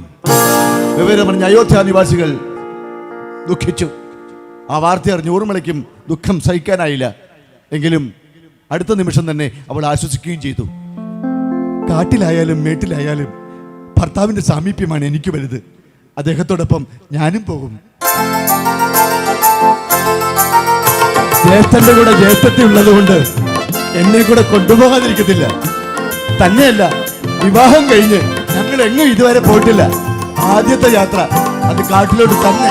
കാന്തനോടൊത്തു ഞാൻ കാനന ദേശത്ത് കാഴ്ചകൾ കാണാൻ പോകുമല്ലോ. കാന്തനോടൊത്തു ഞാൻ കാനന ദേശത്ത് കാഴ്ചകൾ കാണാൻ പോകുമല്ലോ. ഓടുന്ന മാനും പാടുന്ന പുഴകളും ഓർക്കുമ്പോൾ എന്നിലൊരാത്മഹർഷം. ഓടുന്ന മാനും പാടുന്ന പുഴകളും ഓർക്കുമ്പോൾ എന്നിലൊരാത്മഹർഷം. കാന്തനോടൊത്തു ഞാൻ കാനന ദേശത്ത് കാഴ്ചകൾ കാണാൻ പോകുമല്ലോ. പക്ഷെ പിന്നെയും 100 ചിന്തകൾ അവളുടെ മനസ്സിനെ മഥിച്ചു. ഞാൻ കൂടി കാട്ടിലേക്ക് പോയാൽ ഇവിടെ ആരാണുള്ളത്? അമ്മമാരുടെ കാര്യങ്ങൾ അന്വേഷിക്കാൻ ആരാണുള്ളത്? പ്രത്യേകിച്ചും ഭരതജ്യേഷ്ഠനും ശത്രുഘ്നകുമാരനും ഇവിടെ ഇല്ലാത്തപ്പോൾ ഞാൻ കൂടി പോയാൽ വേണ്ട, ഞാൻ പോകുന്നില്ല. ഞാൻ ഇവിടെ കഴിഞ്ഞോളാം. അമ്മമാരുടെ കാര്യങ്ങളൊക്കെ അന്വേഷിച്ച് ഈ കൊട്ടാരത്തിൽ എവിടെയെങ്കിലും ഒതുങ്ങി കഴിഞ്ഞോളാം. അതാ നല്ലത്. പള്ളിയറയിലെ പട്ടുമത്തയിൽ വീണ് അവൾ വിങ്ങിപ്പൊട്ടിക്കരഞ്ഞു. പെട്ടെന്നൊരു കാൽപെരുമാറ്റം ഊർമിള ശ്രദ്ധിച്ചു. ലക്ഷ്മണകുമാരൻ വരുന്നു. അവൾ വസ്ത്രാഞ്ജലം കൊണ്ട് മുഖം തുടച്ച് ദുഃഖം മറയ്ക്കാൻ ശ്രമിച്ചു. പക്ഷെ കാൽപെരുമാറ്റം പെട്ടെന്ന് നിലച്ചു. ലക്ഷ്മണൻ ആരോടോ സംസാരിക്കുന്നു. സുമിത്ര മാതാവിന്റെ അന്തഃപുരത്തിലാണ്. മാതാവിനോട് യാത്ര പറയുകയാണ് കുമാരൻ. അമ്മ മകനെ ഉപദേശിക്കുന്നു.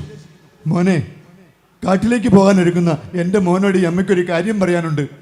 എന്താ അമ്മേ? മോനെ, രാമം ദശരഥം വിധി മാം വിധി ജനകാത്മജ അയോധ്യാമടവിം വിധി ഗച്ഛതാദ യഥാസുഖം. എല്ലാം കേട്ടുനിന്ന ഊർമിളയുടെ മനസ്സിൽ ഒരു ചോദ്യം മാത്രം അവശേഷിച്ചു.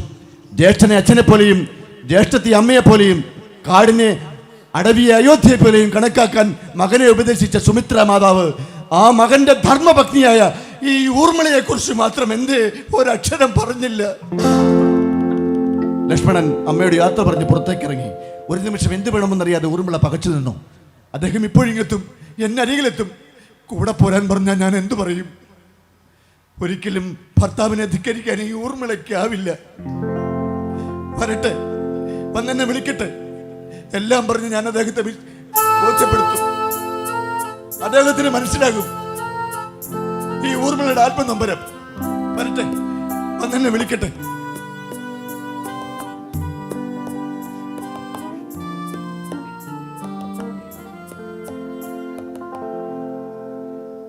പക്ഷേ ആ കാൽപെരുമാറ്റം അകന്നകന്നു പോകുന്നത് പോലെ ഊർമിള ഞെട്ടിത്തെറിച്ചിരുന്നു. അവൾ ആ വാതിൽ പുറന്ന് പുറത്തേക്കിറങ്ങി. ലക്ഷ്മണൻ ഇടനാഴിക്കപ്പുറത്തേക്ക് നടന്നു മറയുന്നു. ഒരു നോക്ക് കാണാനോ ഒരു വാക്ക് മിണ്ടാനോ കാത്തു നിൽക്കാതെ എന്റെ സൗമിത്രി യാത്രയാവുന്നു. സുമിത്ര മാതാവിനോട് യാത്ര പറയാൻ എത്തി കുമാരൻ ഇടനാഴിക്കപ്പുറം തന്റെ ജീവിത പങ്കാളി ഉണ്ടെന്ന് മറന്നുപോയോ?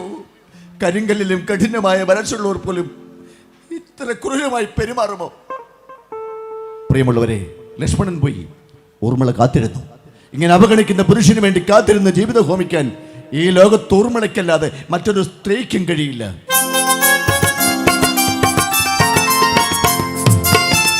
ഊർമിള പൗരസരാജപുത്രി, രാമായണത്തിലെ ദുഃഖപുത്രി. ഊർമിള പൗരസരാജപുത്രി, രാമായണത്തിലെ ദുഃഖപുത്രി. രാജകാലത്തിന്റെ പടികളിറങ്ങി വാ ഊർമിള പൗരസരാജപുത്രി. ഭൂതകാലത്തിന്റെ പടികളിറങ്ങി വാ ഊർമിള പൗരസരാജപുത്രി. ശ്രീരാമനെ പിരിഞ്ഞ ദുഃഖം സഹിക്കാനാവാതെ ദശരഥ മഹാരാജൻ ഇഹലോകവാസം വിട്ടിഞ്ഞു. അതും ഒരു വിധി നിയോഗമായിരുന്നു. പണ്ട് യൗവനത്തെളുപ്പിൽ മൃഗയാവിനോദം ഹരമായിരുന്ന ദശരഥൻ ഒരു നദീതീരത്ത് കാട്ടിൽ ഒറ്റയ്ക്ക് വേട്ടയാടി നടന്നു. പെട്ടെന്ന് ഒരു ശബ്ദം, ആന തുമ്പിക്കൈയിൽ വെള്ളം കോരുന്ന ശബ്ദം. ഇടതൂർന്ന കാടിന്റെ പഴുതിലൂടെ പലവരും നോക്കി, പക്ഷെ കാണാൻ കഴിയുന്നില്ല. അവസാനം ശബ്ദം കേട്ട ദിക്കിനെ ലക്ഷ്യമാക്കിക്കൊണ്ട് ശബ്ദവേദിയായ ഒരു അസ്ത്രം പ്രയോഗിച്ചു. ഒരാർത്തനാദം മുഴങ്ങി, ഒരു മനുഷ്യന്റെ ആർത്തനാദം. ഇടിവെട്ടേറ്റതുപോലെ തരിച്ചു നിന്നുപോയി ദശരഥൻ. അത് ആ ശബ്ദം കേട്ട ദിക്കിലേക്ക് മിന്നൽ വേഗത്തിൽ പാഞ്ഞു പോകുന്നു. അവിടെ ചെന്നപ്പോ കണ്ട കാഴ്ച, ഒരു മുനികുമാരൻ ആ നദീതീരത്ത് രക്തത്തിൽ കുളിച്ചു കിടന്ന് പിടയുന്നു. താൻ അയച്ച അസ്ത്രം ആ മുനികുമാരന്റെ കഴുത്തിൽ തറച്ചിരിക്കുന്നു. തൊട്ടടുത്തൊരു മൺകുടം മറിഞ്ഞു കിടക്കുന്നു.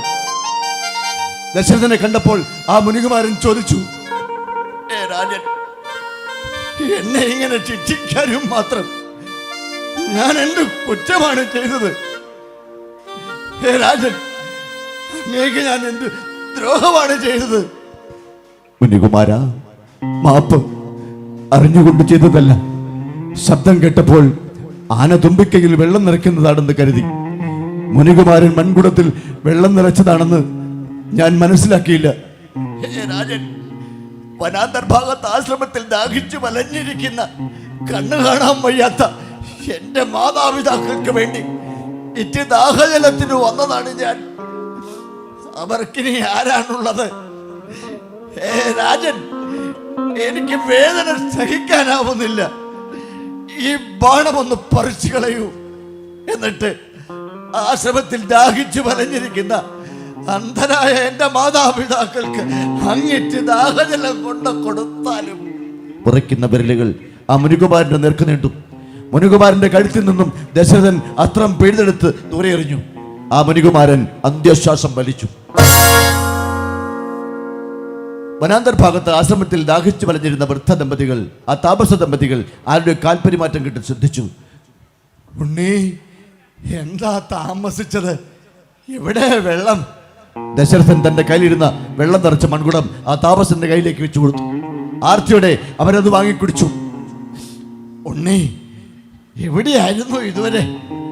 ദാഹിച്ചു വലയുമ്പോ ഇറ്റ് വെള്ളം തരാൻ ഞങ്ങൾക്ക് നീയല്ലേ ഉള്ളൂ. എന്താന്നും മിണ്ടാത്ത? ഉണ്ണി, ഉണ്ണി.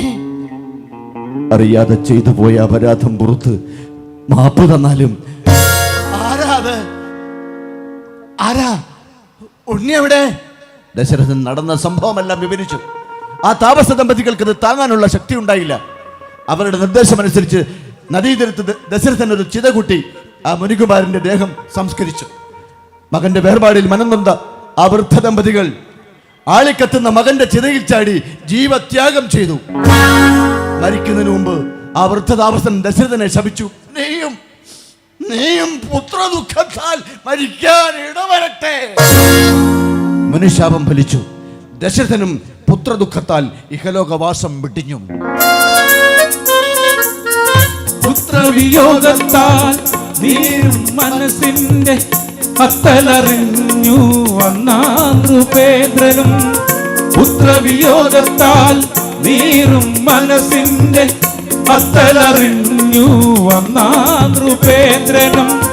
ആ വൃദ്ധതാപസന്റെ ശാപമരവും പേറി കാലമാം യവനികയിൽ മറഞ്ഞു ദശരഥൻ. ആ വൃദ്ധതാപസന്റെ ശാപമരവും പേറി കാലമാം യവനികയിൽ മറഞ്ഞു ദശരഥൻ. പ്രിയമുള്ളവരെ, ദീർഘമായ 14 സംവത്സരങ്ങൾ വീണ്ടും തമസ്സരന്തീരത്തുവാസര വാടാമലരുകൾ പൂത്തിറങ്ങി. വീണ്ടും തമസ്സരന്തീരത്തുവാസര വാടാമലരുകൾ പൂത്തിറങ്ങി. വാത്മീകിതൻ ഇഷ്ടഗായിക ശാരിക രാമായണ കഥയേറ്റുപാടി. വാത്മീകിതൻ ഇഷ്ടഗായിക ശാരിക രാമായണ കഥയേറ്റുപാടി. ആരണ്യ കിഷ്കിന്ധ സുന്ദര കാണ്ഡങ്ങൾ രാമപാദങ്ങൾ കടന്നുപോയി. ആരണ്യ കിഷ്കിന്ധ സുന്ദര കാണ്ഡങ്ങൾ രാമപാദങ്ങൾ കടന്നുപോയി. താടകയെ കണ്ടു, മാരീജനെ കണ്ടു, ബാലി സുഗ്രീവ യുദ്ധങ്ങൾ കണ്ടു. താടകയെ കണ്ടു, മാരീജനെ കണ്ടു, ബാലി സുഗ്രീവ യുദ്ധങ്ങൾ കണ്ടു. വീണ്ടും തമസ്സതൻ തീരത്തുവാസൽ വാടാമലരുകൾ പൂത്തിറങ്ങി. ഇക്കാലം അത്രയും ഊർമിള തൻ്റെ ഭർത്താവിൻ്റെ വരവും കാത്ത് കണ്ണീരും കൈയുമായി കഴിഞ്ഞു. ആ മനസ്സ് നിറയെ ലക്ഷ്മണനെ കുറിച്ചുള്ള ചിന്തകൾ മാത്രമായിരുന്നു. അവൾ ആലോചിച്ചു, താതൻ വനവാസം വിധിച്ചത് ലക്ഷ്മണകുമാരനല്ലല്ലോ, രാമജ്യേഷ്ഠനല്ലേ. ജ്യേഷ്ഠന്റെ സംരക്ഷണ ചുമതല സ്വയം ഏറ്റെടുത്ത് കൊടുങ്കാട്ടിലേക്ക് പോയ ലക്ഷ്മണന് ഒരിക്കലെങ്കിലും മടങ്ങിവന്ന് ഈ ഊർമിളയെ ഒന്ന് കണ്ടിട്ട് പോകാൻ തോന്നാഞ്ഞതെന്തേ? പക്കം തോറും കാട്ടിലെ വൃത്താന്തങ്ങൾ അറിയിക്കാൻ ദൂതന്മാരെ അയക്കാറുണ്ട്. ആ ദൂതന്മാരുടെ കൈവശം ഒരു കുറിമാനമെങ്കിലും, ഊർമിളെ നിനക്ക് സുഖമാണോ എന്ന് അന്വേഷിച്ചുകൊണ്ട് ഒരു കുറിമാനമെങ്കിലും കൊടുത്തുവിടാമായിരുന്നില്ലേ എൻ്റെ ആര്യപുത്രന്? അതെങ്ങനെ? അന്ന് കാട്ടിലേക്ക് പോയപ്പോ ഒരു വാക്ക് പോലും യാത്ര പറയാതെ പോയ ആളല്ലേ. രാത്രിയുടെ അന്ധതയിൽ യാദൃച്ഛികമായി പ്രാപിച്ച വേശ്യോട് പോലും തിരിഞ്ഞൊരു വാക്ക് പറയാതെ പോകുന്ന പുരുഷനുണ്ടോ? നൊമ്പരങ്ങൾ, ആത്മനൊമ്പരങ്ങൾ, ജ്വാലയെരിയുന്ന ഗദ്ഗതങ്ങൾ, ഒരു സാന്ദ്രവചനത്തിൽ ഒരു സാന്ത്വനത്തിനായി അമനമെന്നും കൊതിച്ചിരുന്നു. നൊമ്പരങ്ങൾ, ആത്മനൊമ്പരങ്ങൾ, ജ്വാലയെരിയുന്ന ഗദ്ഗതങ്ങൾ, ഒരു സാന്ദ്രവചനത്തിൽ ഒരു സാന്ത്വനത്തിനായി അമനമെന്നും കൊതിച്ചിരുന്നു. 14 വർഷത്തെ വനവാസം കഴിഞ്ഞ് ശ്രീരാമൻ ലക്ഷ്മണൻ സീതാ സംയുക്തം അയോധ്യയിൽ തിരിച്ചെത്തി. അവരെ സ്വീകരിക്കാൻ മാണ്ഡവിയും ശ്രുതകീർത്തിയും അമ്മമാരൊന്നിച്ചെത്തി. പക്ഷെ ഊർമിള ഇതൊന്നും അറിയുന്നുണ്ടായിരുന്നില്ല. അവൾ അപ്പോഴും തൻ്റെ എല്ലാമായ ജനാർദ്ദന ഭഗവാന്റെ വിഗ്രഹത്തിന് മുമ്പിൽ വിശാല ലോചനങ്ങൾ അടച്ച് ധ്യാനനിരതിയായിരിക്കുകയാണ്. ആ വിഗ്രഹത്തിൽ കർപ്പൂരമൊഴിഞ്ഞ് തിരിഞ്ഞ ഊർമിള കണ്ടത് തൊട്ടു പിന്നിൽ നിൽക്കുന്ന ലക്ഷ്മണകുമാരനെയാണ്. അവൾ തൻ്റെ ഭർത്താവിനെയും ആരതി വിഴിഞ്ഞു. കയ്യിലിരുന്ന തട്ടത്തിൽ നിന്നും ഒരു നുള്ളു ഭസ്മമെടുത്ത് ഭർത്താവിനെ തൊടുവിച്ചു. ഊർമിളെ, നീണ്ട 14 വർഷത്തെ വിരഹം സമ്മാനിച്ച് കൊടുങ്കാട്ടിലേക്ക് പോയപ്പോ ഞാൻ നിന്നോടൊരു വാക്കുപോലും യാത്ര പറഞ്ഞില്ല. എനിക്കതിൽ വല്ലാത്ത കുണ്ഠിതമുണ്ട്. ആര്യപുത്ര, ജ്യേഷ്ഠത്തെ പോലെ സാഠ്യം പിടിച്ച് ഞാനും കൂടെ പോരുമെന്ന് അങ്ങ് കരുതിയല്ലേ? അതെ, നീ കൂടി വരുന്നു എന്ന് പറഞ്ഞാൽ തടയാൻ നമുക്കാവതില്ലായിരുന്നു. ഊർമിളെ, ഒന്ന് ചോദിക്കട്ടെ, ഞങ്ങളുടെ പ്രത്യാഗമനത്തിലെ അയോധ്യാനിവാസികൾ ഉത്സുകരായിരിക്കുന്നു. പക്ഷെ ഈ മുഖത്ത് മാത്രം എന്തേ ഒരു ഭാവവ്യത്യാസവുമില്ലാത്തത്? ആര്യപുത്ര, അങ്ങ് എന്നിൽ നിന്നും വേർപിരിഞ്ഞിട്ടുണ്ടെങ്കിലല്ലേ തിരിച്ചുവരവിൽ ഞാൻ ആഹ്ലാദിക്കേണ്ടതുള്ളൂ. അങ്ങ് ഇവിടുന്ന് പോയ നിമിഷം മുതൽ അങ്ങ് എവിടെയായിരുന്നാലും എന്നിൽ നിന്നും വേർപിരിഞ്ഞതായി തോന്നരുതേ എന്നായിരുന്നു എൻ്റെ പ്രാർത്ഥന. ഈ നിമിഷം വരെ അങ്ങിവിടെ ഇല്ല എന്ന് എനിക്ക് തോന്നിയിട്ടില്ല. പ്രിയമുള്ളവരെ, ദീർഘകാലത്തെ വേർപെടൽ കൊണ്ടും സൗമിത്രിക്ക് ലക്ഷ്മണന് ഊർമിളയോടുള്ള സമീപനത്തിൽ കാര്യമായ മാറ്റമൊന്നും സംഭവിച്ചില്ല. പട്ടാഭിഷേകത്തിൻ്റെ നാളുകളായിരുന്നു പിന്നീട്. മുഴുവൻ ചുമതലയും ലക്ഷ്മണകുമാരന്. വിവാഹം കഴിഞ്ഞപ്പോൾ വനവാസം, ഇപ്പോഴത്തെ പട്ടാഭിഷേകം. സാരമില്ല, അതോടെ കഴിയട്ടെ. അതോടെ കഴിഞ്ഞാലെങ്കിലും എൻ്റെ ഭർത്താവിനെ എനിക്ക് മാത്രമായിട്ട് കിട്ടുമല്ലോ. ഭർത്താവിൻ്റെ കർത്തവ്യ സംബന്ധിയായ തിരക്ക് മനസ്സിലാക്കാൻ സാധിക്കാത്ത സ്ത്രീ ഭാര്യാപദത്തിന് അർഹയല്ല. എങ്കിലും പരിമൃദുലം ഒരു സ്നേഹ പരിലാളനത്തിന്റെ പീലിത്തലോടലേറ്റ്, പരിമൃദുലം ഒരു സ്നേഹ പരിലാളനത്തിന്റെ പീലിത്തലോടലേറ്റ്, കളഭക്കുറിച്ചാർത്തു മാഞ്ഞ വിരിമാറിലേക്കൊരു മാത്ര വീഴാൻ കൊതിച്ചു, കളഭക്കുറിച്ചാർത്തു മാഞ്ഞ വിരിമാറിലേക്കൊരു മാത്ര വീഴാൻ കൊതിച്ചു. ഞൊറിയുള്ള മോഹത്തിൽ തളിർമത്തയിൽ വീണ് കുളിർവാരി ചൂടാൻ കൊതിച്ചു, ഞൊറിയുള്ള മോഹത്തിൽ തളിർമത്തയിൽ വീണ് കുളിർവാരി ചൂടാൻ കൊതിച്ചു. അറിയാത്തൊരുന്മാദ ചിറകു വീശി തെളിമാനം ചുറ്റാൻ കൊതിച്ചു, അറിയാത്തൊരുന്മാദ ചിറകു വീശി തെളിമാനം ചുറ്റാൻ കൊതിച്ചു. അവൾ ഒരു മാത്ര വെറുതെ നിലച്ചു. പക്ഷെ ഇതെല്ലാം വെറും ആഗ്രഹങ്ങൾ മാത്രമായി അവശേഷിച്ചു. ശ്രീരാമൻ സിംഹാസനസ്ഥനായാലെങ്കിലും ലക്ഷ്മണന്റെ തിരക്കുറയും എന്നാണ് ഊർമിള സ്വപ്നം കണ്ടത്. പക്ഷെ രാമൻ സിംഹാസനത്തിനായിട്ടും ലക്ഷ്മണന്റെ തിരക്ക് കുറഞ്ഞില്ല. അതൊന്നുകൂടി അധികരിക്കുകയാണ് ഉണ്ടായത്. രാജ്യകാര്യത്തിൻ്റെ മുഴുവൻ ചുമതലയും ലക്ഷ്മണന്. രാജ്യവാസികളുടെ പരിരക്ഷയുടെ ഭാഗമായി രാത്രികാലങ്ങളിൽ വേഷപ്രച്ഛന്നനായി സഞ്ചരിക്കും. അർദ്ധരാത്രി കഴിയുമ്പോൾ എപ്പോഴെങ്കിലും ഊർമിളയുടെ കിടപ്പറയിൽ എത്തിയെങ്കിലായി. അർദ്ധമയക്കത്തിൽ വന്നുകൂടുന്ന അവിചാരിത പുരുഷ സാമീപ്യത്തിൽ എന്നോണം അവരുടെ ദാമ്പത്യം അബദ്ധമായി പിന്തുടർന്നു. അങ്ങനെ ഒരു ദിവസം നടക്കാനിറങ്ങിയ ലക്ഷ്മണൻ തിരിച്ചെത്തിയപ്പോൾ അർദ്ധരാത്രി കഴിഞ്ഞു. കൊട്ടാരം നിദ്രയെ പുൽകിക്കഴിഞ്ഞു. ഇതാ എണ്ണവിളക്കുകൾ അവിടെ ഇവിടെ മുരിഞ്ഞു കത്തുന്നുണ്ട്. ഊർമിളയുടെ കിടപ്പറയിൽ മാത്രം വെളിച്ചമുണ്ട്. ആ കിടപ്പറ ലക്ഷ്യമാക്കി ലക്ഷ്മണൻ മെല്ലെ നടന്നു. പെട്ടെന്നൊരു കാൽപര്യമാറ്റം ലക്ഷ്മണൻ ശ്രദ്ധിച്ചു. ഈ അസമയത്ത് ഈ കൊട്ടാരക്കെട്ടിനുള്ളിൽ ചാരനോ അതോ ചോരനോ? അറിഞ്ഞിട്ട് തന്നെ കാര്യം. അടുത്ത് കണ്ട ഒരു കൽത്തൂടിന് പിന്നിൽ ലക്ഷ്മണൻ മറഞ്ഞിരുന്നു. ഇതാ ഒരു മനുഷ്യരൂപം ഊർമിളയുടെ കിടപ്പറ ലക്ഷ്യമാക്കി മെല്ലെ നടന്നു പോകുന്നു. ലക്ഷ്മണന്റെ കാലിലൂടെ ഒരു പെരുപ്പ് കയറി. ശബ്ദം കേൾപ്പിക്കാതെ ആ മനുഷ്യരൂപത്തെ പിന്തുടർന്നു. മനുഷ്യൻ നാം ഇന്ന് അയോധ്യയുടെ രാജാവാണ്. അവൾക്ക് പുത്രസ്ഥാനീയൻ. അവൾ ഉണർന്നിരിക്കുമ്പോൾ അവളെ നമസ്കരിക്കാൻ നമുക്കാവുമോ? ഇല്ല. അതുകൊണ്ട് എന്നും അവൾ ഉറങ്ങിക്കഴിയുമ്പോൾ നാം ഇത് ചെയ്യുന്നു. അത്ര തന്നെ. പ്രിയമുള്ളവരെ, മര്യാദാ പുരുഷോത്തമനായ രാമന് പോലും ആദരവ് തോന്നിയ വ്യക്തിത്വമായിരുന്നു ഊർമിളയുടേത്.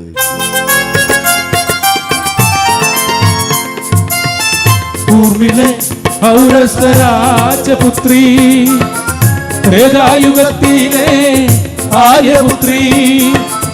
ഊർമിള ഔരസരാജപുത്രി, ത്രേതായുഗത്തിലെ ആര്യപുത്രി.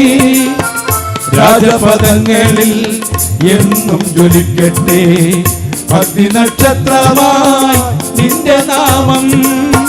രാജപദങ്ങളിൽ എന്നും ജ്വലിക്കട്ടെ അഗ്നിനക്ഷത്രമായി നിന്റെ നാമം.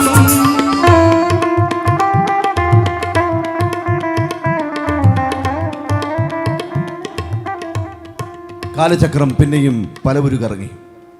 അങ്ങനെ ഇരിക്കെ ഒരു ദിവസം ദിവ്യനായ മഹർഷി കൊട്ടാരവാതിക്കലെത്തി. ലക്ഷ്മണൻ ആ മഹർഷി യഥാവിധി സ്വീകരിച്ചു. ലക്ഷ്മണനാൽ അനുഗതനായ മഹർഷിയെ ശ്രീരാമൻ യഥാവിധി സ്വീകരിച്ചു. അല്ലയോ മഹാമനെ, ആഗമനോദ്ദേശം അറിയിച്ചാലും. മഹാരാജൻ, ഞാൻ അതിബല മഹർഷിയുടെ ആശ്രമത്തിൽ നിന്നും വരുന്നു. എനിക്ക് അങ്ങയോട് അതീവ രഹസ്യമായ ചില കാര്യങ്ങൾ അറിയിക്കാനുണ്ട്. പക്ഷെ അതിനു മുമ്പ് എനിക്കൊരു നിബന്ധനയുണ്ട്. എന്താണ് നിബന്ധന? നാം തമ്മിൽ സംസാരിക്കുമ്പോൾ ആരും അത് കേൾക്കാൻ പാടില്ല. ആരും ഈ അറയിലേക്ക് കയറി വരാൻ പാടില്ല. അഥവാ ആരെങ്കിലും കയറി വന്നാൽ അയാളെ വധിക്കണം. നിബന്ധന കടുത്തതാണെങ്കിലും ശ്രീരാമൻ സമ്മതിച്ചു. അദ്ദേഹം അനുജനെ വിളിച്ചു. സോദര ലക്ഷ്മണ പോക വേണം, ഗോപുരദ്വാരത്തിൽ കാവൽ വേണം. നീ തന്നെ കാവലായി നിന്നിടേണം, താപസൻ പോവോളം നിൽക്ക വേണം. ആരാരും ഇങ്ങു കടന്നിടാതെ കാത്തുകൊള്ളേണമേ ലക്ഷ്മണ നീ. ആരാരും ഇങ്ങു കടന്നിടാതെ കാത്തുകൊള്ളേണമേ ലക്ഷ്മണ നീ. കൽപ്പന ശിരസ വഹിച്ച് ലക്ഷ്മണൻ ഗോപുരവാതിക്ക് കാവൽ നിന്നു. അപ്പോഴാണ് സ്വതവേ മുൻകോപക്കാരനായ ദുർവാസാവ് മഹർഷി അവിടെ വന്നെത്തിയത്. ലക്ഷ്മണ, നമുക്ക് ക്ഷണം ശ്രീരാമനെ കൊണ്ടൊരു കാര്യം സാധിക്കണം. വേണ്ട ഏർപ്പാടുകൾ ചെയ്യൂ. ലക്ഷ്മണൻ ദുർവാസാവ് മഹർഷി യഥാവിധി സ്വീകരിച്ചു. മഹാമുനെ, അങ്ങ് അല്പനേരം വിശ്രമിച്ചാലും. സാധ്യമല്ല. ഈ ക്ഷണം തന്നെ നമുക്ക് ശ്രീരാമനെ കാണണം. നമ്മോട് കാത്തു നിൽക്കാൻ പറയാൻ നീ ആര്? മഹാമുനെ, മഹാരാജൻ മറ്റാളുമായി രഹസ്യ സംഭാഷണത്തിലാണ്. അത് കഴിയുന്നത് വരെ സാധ്യമല്ല. ഈ ക്ഷണം നമുക്ക് രാമനെ കാണാൻ കഴിഞ്ഞില്ലെങ്കിൽ ഈ സൂര്യവംശമാകെ ഞാൻ ശപിച്ച് മുട്ടിക്കും. ശരിയാണ്. ദുർവാസാവ് കോപിച്ചാൽ പ്രശ്നമാണ്. ഈ സൂര്യവംശമാകെ അദ്ദേഹം ശപിച്ചു മുടിക്കും. പാടില്ല, അത് സംഭവിക്കാൻ പാടില്ല. ലക്ഷ്മണൻ അതിവേഗം അകത്തേക്ക് ഓടി. അകത്ത് രഹസ്യ സംഭാഷണം നടന്നുകൊണ്ടിരുന്ന അറയിലേക്ക് കാലെടുത്ത് കുത്തിയതും സ്തംഭിച്ചു നിന്നുപോയി ലക്ഷ്മണൻ. രാമജ്യേഷ്ഠൻ മാമനിക്ക് കൊടുത്ത വാക്ക്. രഹസ്യ സംഭാഷണം നടന്നുകൊണ്ടിരിക്കുമ്പോൾ ആരെങ്കിലും അറയിലേക്ക് കയറി വന്നാൽ അയാളെ വധിക്കണം. കയറി വന്നത് മറ്റാരുമല്ലല്ലോ, ഈശ്വര. ജ്യേഷ്ഠന്റെ കയ്യാൽ വധിക്കപ്പെടാനാണോ എന്റെ വിധി? സാരമില്ല, ഒരു രാജ്യവും സന്താനങ്ങളും ശാപമേറ്റ് മരിക്കുന്നതിനേക്കാൾ ഭേദം ഞാൻ ഒറ്റയ്ക്ക് മരിക്കുന്നതാണ്. അറപ്പുരവാതിക്കൽ വന്ന് നിൽക്കുന്ന ലക്ഷ്മണനെ കണ്ട് ശ്രീരാമൻ അമ്പരന്നു. ജ്യേഷ്ഠ, മറ്റൊരു മാർഗവുമില്ല. ദുർവാസാ മഹർഷി അങ്ങേ കാണുമെന്ന് ഷഠിക്കുന്നു. ശ്രീരാമൻ ദുർവാസാ മഹർഷിക്ക് അരികിലെത്തി. വളരെ നിസ്സാരമായ കാര്യമായിരുന്നു ദുർവാസാവിന് സാധിക്കാനുണ്ടായിരുന്നത്. അദ്ദേഹം അനുഷ്ഠിച്ചു വന്ന അനശനം എന്ന വ്രതം അവസാനിപ്പിച്ച് പാരണ വിടേണ്ടിയിരിക്കുന്നു. അതിനായി ശ്രീരാമന്റെ കയ്യിൽ നിന്നും ഭക്ഷണം വാങ്ങിക്കഴിക്കണം. കാര്യം സാധിച്ച് ദുർവാസാവ് മടങ്ങി. ശ്രീരാമൻ അത്യന്തം ഖിന്നനായി. മാമനുക്ക് ഞാൻ കൊടുത്ത വാക്ക്. രഹസ്യ സംഭാഷണം നടന്നുകൊണ്ടിരിക്കുമ്പോൾ ആരെങ്കിലും അറയിലേക്ക് കയറി വന്നാൽ അയാളെ വധിക്കണം. കയറി വന്നത് മറ്റാരുമല്ല, തന്റെ എല്ലാമെല്ലാമായ പൊന്നനുജൻ ലക്ഷ്മണൻ. അവനെ ഞാൻ കൊല്ലണമെന്നോ? ഈ നിമിഷം വരെ എനിക്ക് വേണ്ടി മാത്രം ജീവിച്ച എന്റെ എല്ലാമെല്ലാമായ പൊന്നനുജൻ ലക്ഷ്മണൻ, അവനെ ഞാൻ വധിക്കണമെന്നോ?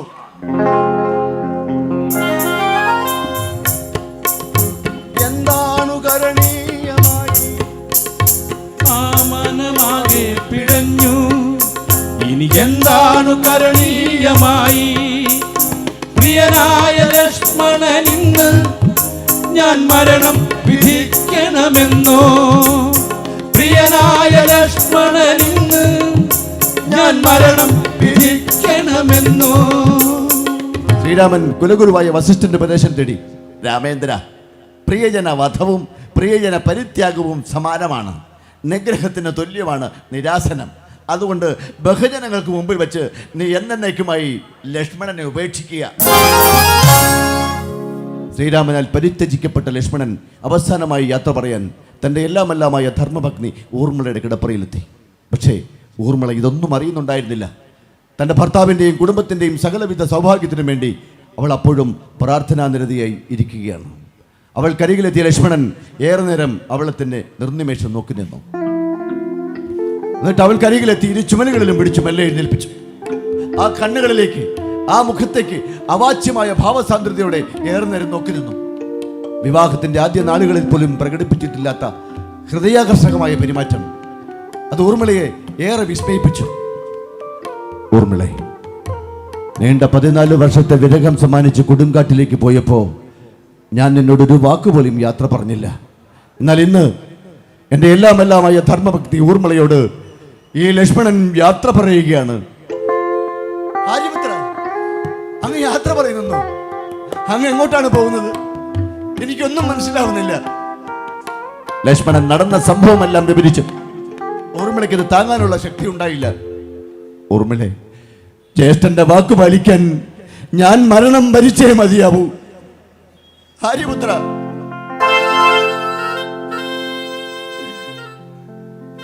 ജ്യേഷ്ഠന്റെ വാക്ക് പാലിക്കാൻ മരണം വരിക്കാൻ തയ്യാറായ അങ്ങ് ഒരു നിമിഷത്തേക്കെങ്കിലും ഈ ഊർമിളയെ കുറിച്ച് ചിന്തിച്ചോ? അങ്ങ് മരിച്ചാൽ എനിക്കാരാണുള്ളത്? ഊർമിളെ, ശ്രീരാമനാൽ പരിത്യജിക്കപ്പെട്ട ലക്ഷ്മണന്, ശ്രീരാമനാൽ ഉപേക്ഷിക്കപ്പെട്ട ലക്ഷ്മണന് പിന്നെ ജീവിതമില്ല.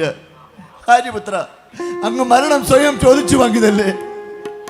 വെറുമൊരു കാവൽക്കാരനാകാൻ ഈ കൊട്ടാരക്കെട്ടിൽ എത്രയോ അംഗരക്ഷകരുണ്ട്. എന്നിട്ടും അങ്ങ് മരണം സ്വയം ചോദിച്ചു വാങ്ങിയതല്ലേ? ഊർമിളെ, കരയരുത്. എല്ലാം വിധിയാണ്. നിന്നെ സമാശ്വസിപ്പിക്കാൻ നമുക്കാവതില്ല. സ്വന്തം ധർമ്മഭക്തിക്ക് വേണ്ടി ഒന്നും ചെയ്യാത്തവനാണ് ഞാൻ. ഈ നിമിഷം വരെ നിനക്ക് വേണ്ടി ഞാൻ ഒന്നും ചെയ്തിട്ടില്ല. പക്ഷെ ഊർമിളെ, നീ ഒന്നോർത്തോ, ഈ ലക്ഷ്മണൻ ഒരു നിമിഷം പോലും ലക്ഷ്മണന് വേണ്ടിയും ജീവിച്ചിട്ടില്ല. ഊർമിളെ, എന്നരികിലേക്ക് വരൂ. അവസാനമായി ഞാൻ നിന്നെ ഒന്ന് ആശ്ലേഷിക്കട്ടെ. എന്നരികിലേക്ക് വരൂ. അലമുറയിട്ട് നിലവിളിക്കുന്ന ഊർമിളയെ ലക്ഷ്മണൻ ഗാഠമായി ആശ്ലേഷിക്കുന്നു. ആ മൂർധാവിൽ തുരുതുര ചുംബിക്കുന്നു. എന്നിട്ട് തന്നെ വരിഞ്ഞു മുറുക്കിയിരിക്കുന്ന ഊർമിളയുടെ കരങ്ങൾ ബലമായി വിടുവിച്ച് അതാ ലക്ഷ്മണൻ എങ്ങോട്ടോ നടന്നു പോകുന്നു.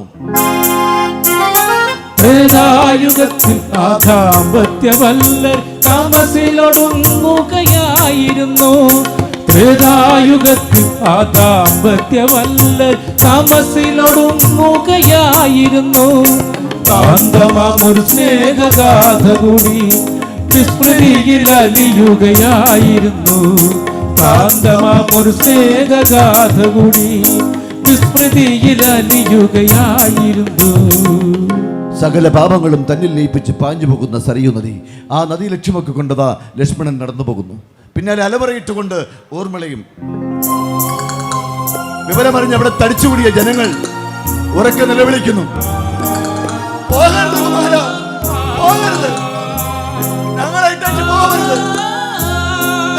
കൊണ്ടുപോകും. ലക്ഷ്മണൻ അതൊന്നും ഗവനിച്ചില്ല. സരയുവിന്റെ ഓളങ്ങളെ വകഞ്ഞു മാറ്റിക്കൊണ്ട് ലക്ഷ്മണൻ മുമ്പോട്ട് പോകുന്നു. ഓർമ്മളെ ഓടിച്ചെന്ന നദിയിലേക്ക് ഇറങ്ങി ഭർത്താവിന്റെ പിന്നാലെ അവളത് പാഞ്ഞു പോകുന്നു. പെട്ടെന്നൊരു കാറ്റടിച്ചു, അതിശക്തമായ കാറ്റ്. ഓർമ്മളയ്ക്ക് ഒരു ചുവട് പോലും മുമ്പോട്ട് വെക്കാൻ കഴിയണ്ടായി. അവിടെ ആരോ ബലമായി പിടിച്ചു നിർത്തിയതുപോലെ.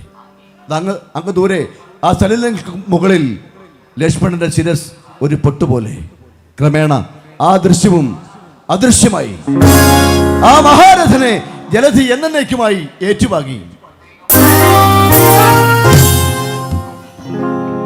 തിരയുടെ തങ്കപ്പളുങ്കുഹാരങ്ങളാൽ സരയൂ അവനെ പുണർന്നു.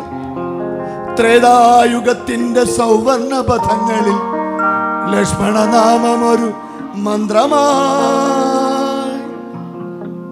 അന്തപുരത്തിന്റെ തെക്കേ ഗോപുരവാതിലിനോട് ചേർന്ന ഇടനാഴിയിൽ അതാ ഉറുമള നിൽക്കുന്നു. അങ്ങകലെ സരയുവിന്റെ കരകളിലേക്ക് കണ്ണും നട്ട് എന്തെല്ലാമോ സംഭ്രാന്തമായ കുറെ വികാരങ്ങൾ ആ മനസ്സിനെ മഥിക്കുന്നുണ്ടായിരുന്നു. ഭദ്രവിരഹത്താൽ ആളിപ്പടർന്ന ഒരു ചിത അവൾക്കുള്ളിൽ എരിയുന്നുണ്ടായിരുന്നു. മകളെ, ഓർമ്മിളെ, ആരോ വിളിക്കുന്നു. തൊട്ടരികിൽ നിൽക്കുന്നു ജടാവക്കലധാരിയായ ഒരു മഹർശിശ്വരൻ. അതേ കുഞ്ഞെ, വാൽമീകി തന്നെ. ഞാൻ ഇത്രയും നേരം നിന്നെ തന്നെ ശ്രദ്ധിച്ചു നിൽക്കുകയായിരുന്നു. എന്തിനെന്നല്ലേ, ഒരു വാക്കെങ്കിലും തന്ന് നിന്നെ ഒന്ന് സമാശ്വസിപ്പിക്കാൻ. പക്ഷെ എനിക്കതിന് കഴിയുന്നില്ല കുഞ്ഞെ. ഞാൻ കണ്ട ദുഃഖത്തിന്റെ മുഖം സീതയുടേതായിരുന്നു. ലോകത്തിലെ മുഴുവൻ ദുഃഖത്തിന്റെയും പ്രതീകം എൻ്റെ സീതയാണെന്ന് ഞാൻ കരുതി. പക്ഷെ ഊർമിളെ, നിന്നെ വാൽമീകിയായ ഞാൻ മറന്നുപോയി കുഞ്ഞെ. നിനക്കറിയാമോ, രാമായണം കഥ എഴുതാൻ തുടങ്ങുമ്പോൾ എൻ്റെ മുമ്പിൽ തെളിഞ്ഞത് 2 കണ്ണുകളായിരുന്നു. ഈറനണിഞ്ഞ 2 കണ്ണുകൾ. അത് നിന്റെ നീർമിഴികളാണെന്ന് മനസ്സിലാക്കാൻ ഇതിഹാസകാരനായ ഈ മഹാകവിക്ക് അന്ന് കഴിഞ്ഞില്ല. കഴിഞ്ഞിരുന്നെങ്കിൽ രാമായണം കഥ തന്നെ മറ്റൊന്നാകുമായിരുന്നു. നിറം കുറഞ്ഞ ചായക്കൂട്ടിൽ നിന്നെ വരച്ചിട്ടതിന് ഇതിഹാസകാരനായ ഈ മഹാകവിക്ക് മനസ്താപമുണ്ട് കുഞ്ഞേ.